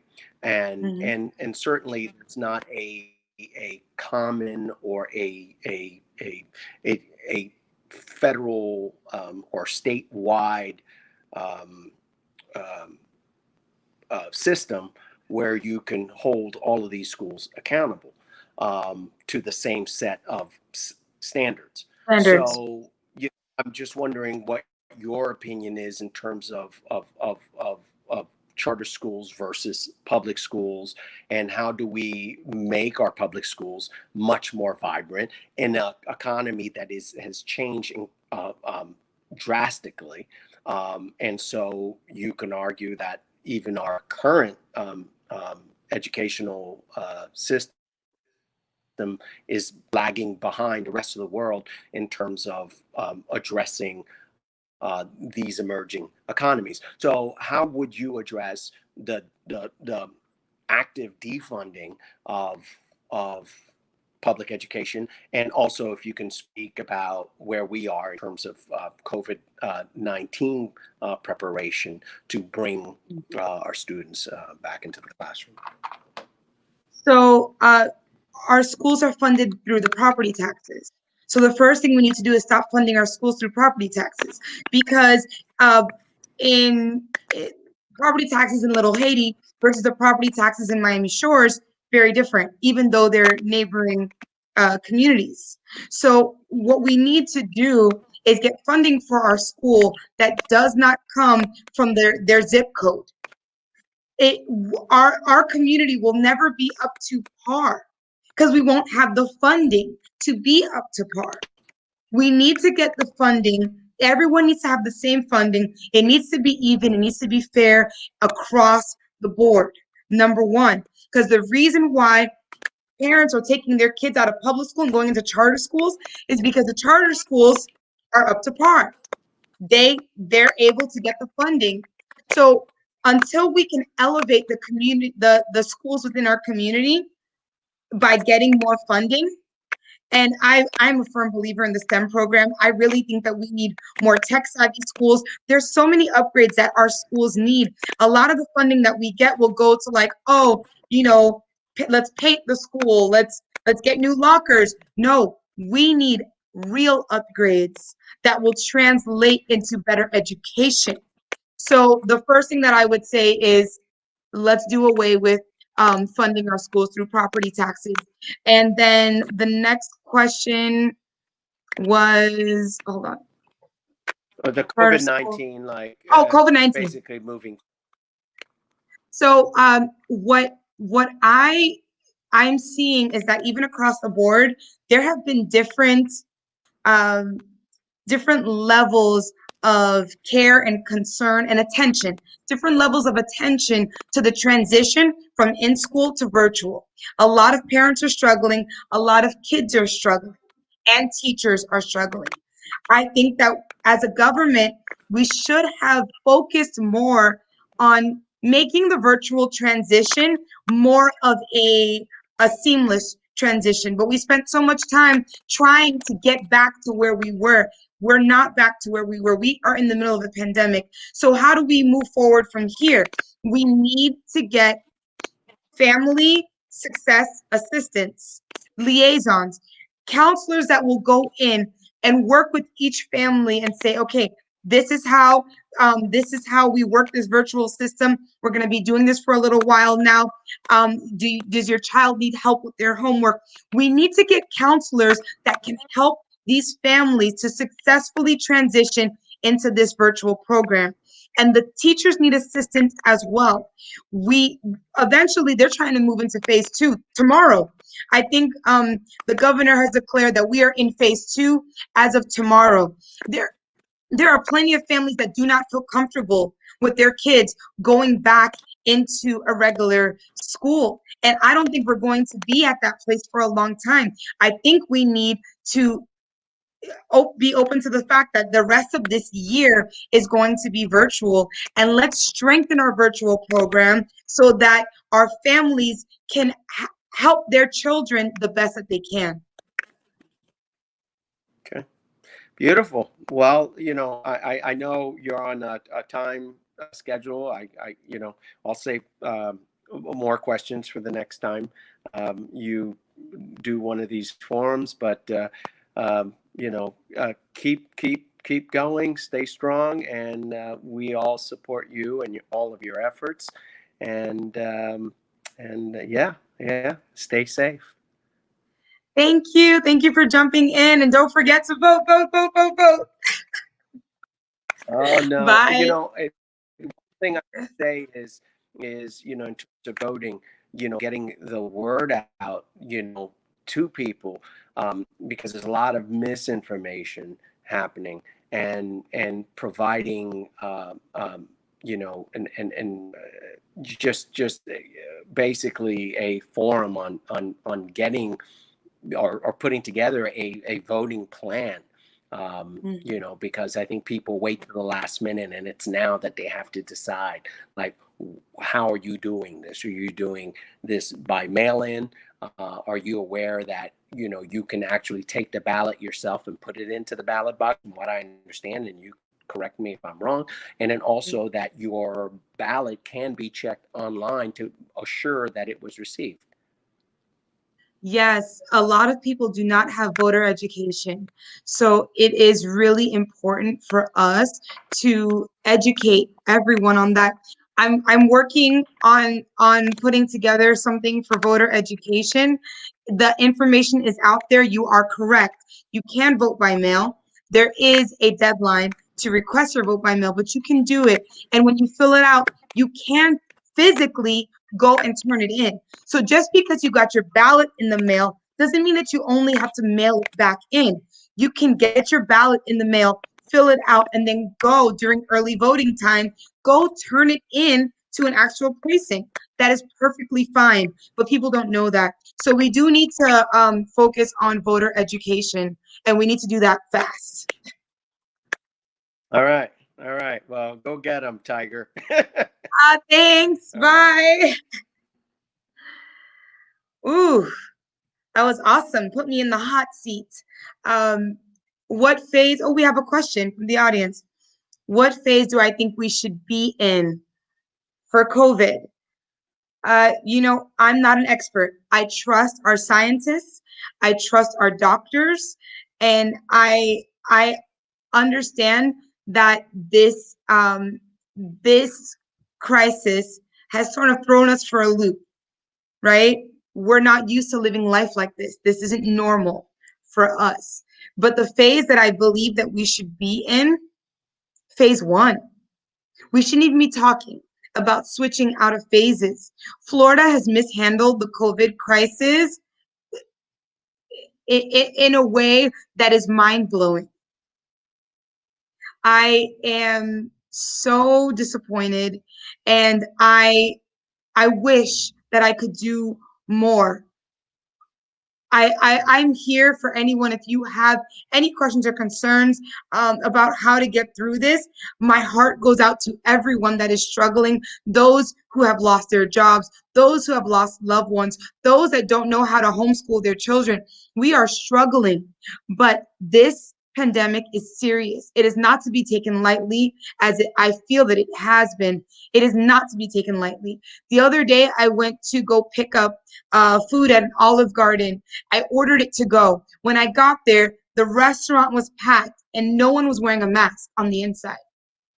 These are the things that for me, they're just, I don't understand how come we haven't taken this seriously here in Florida. I don't even think we went through, phase one properly. So right now, I think that we need to make the best of what we have. I believe that we are on our own. We need to make the right decisions for our families. We need to protect ourselves, wear a mask, use hand sanitizer, wash your hands every chance you get, do the best that you can. But this pandemic is far from over. It is far from over.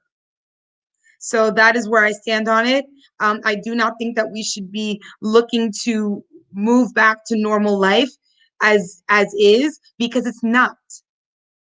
I know that everyone needs money and everyone needs assistance, and that is where the government needs to step in and say, we will take care of things until we can get our country under control.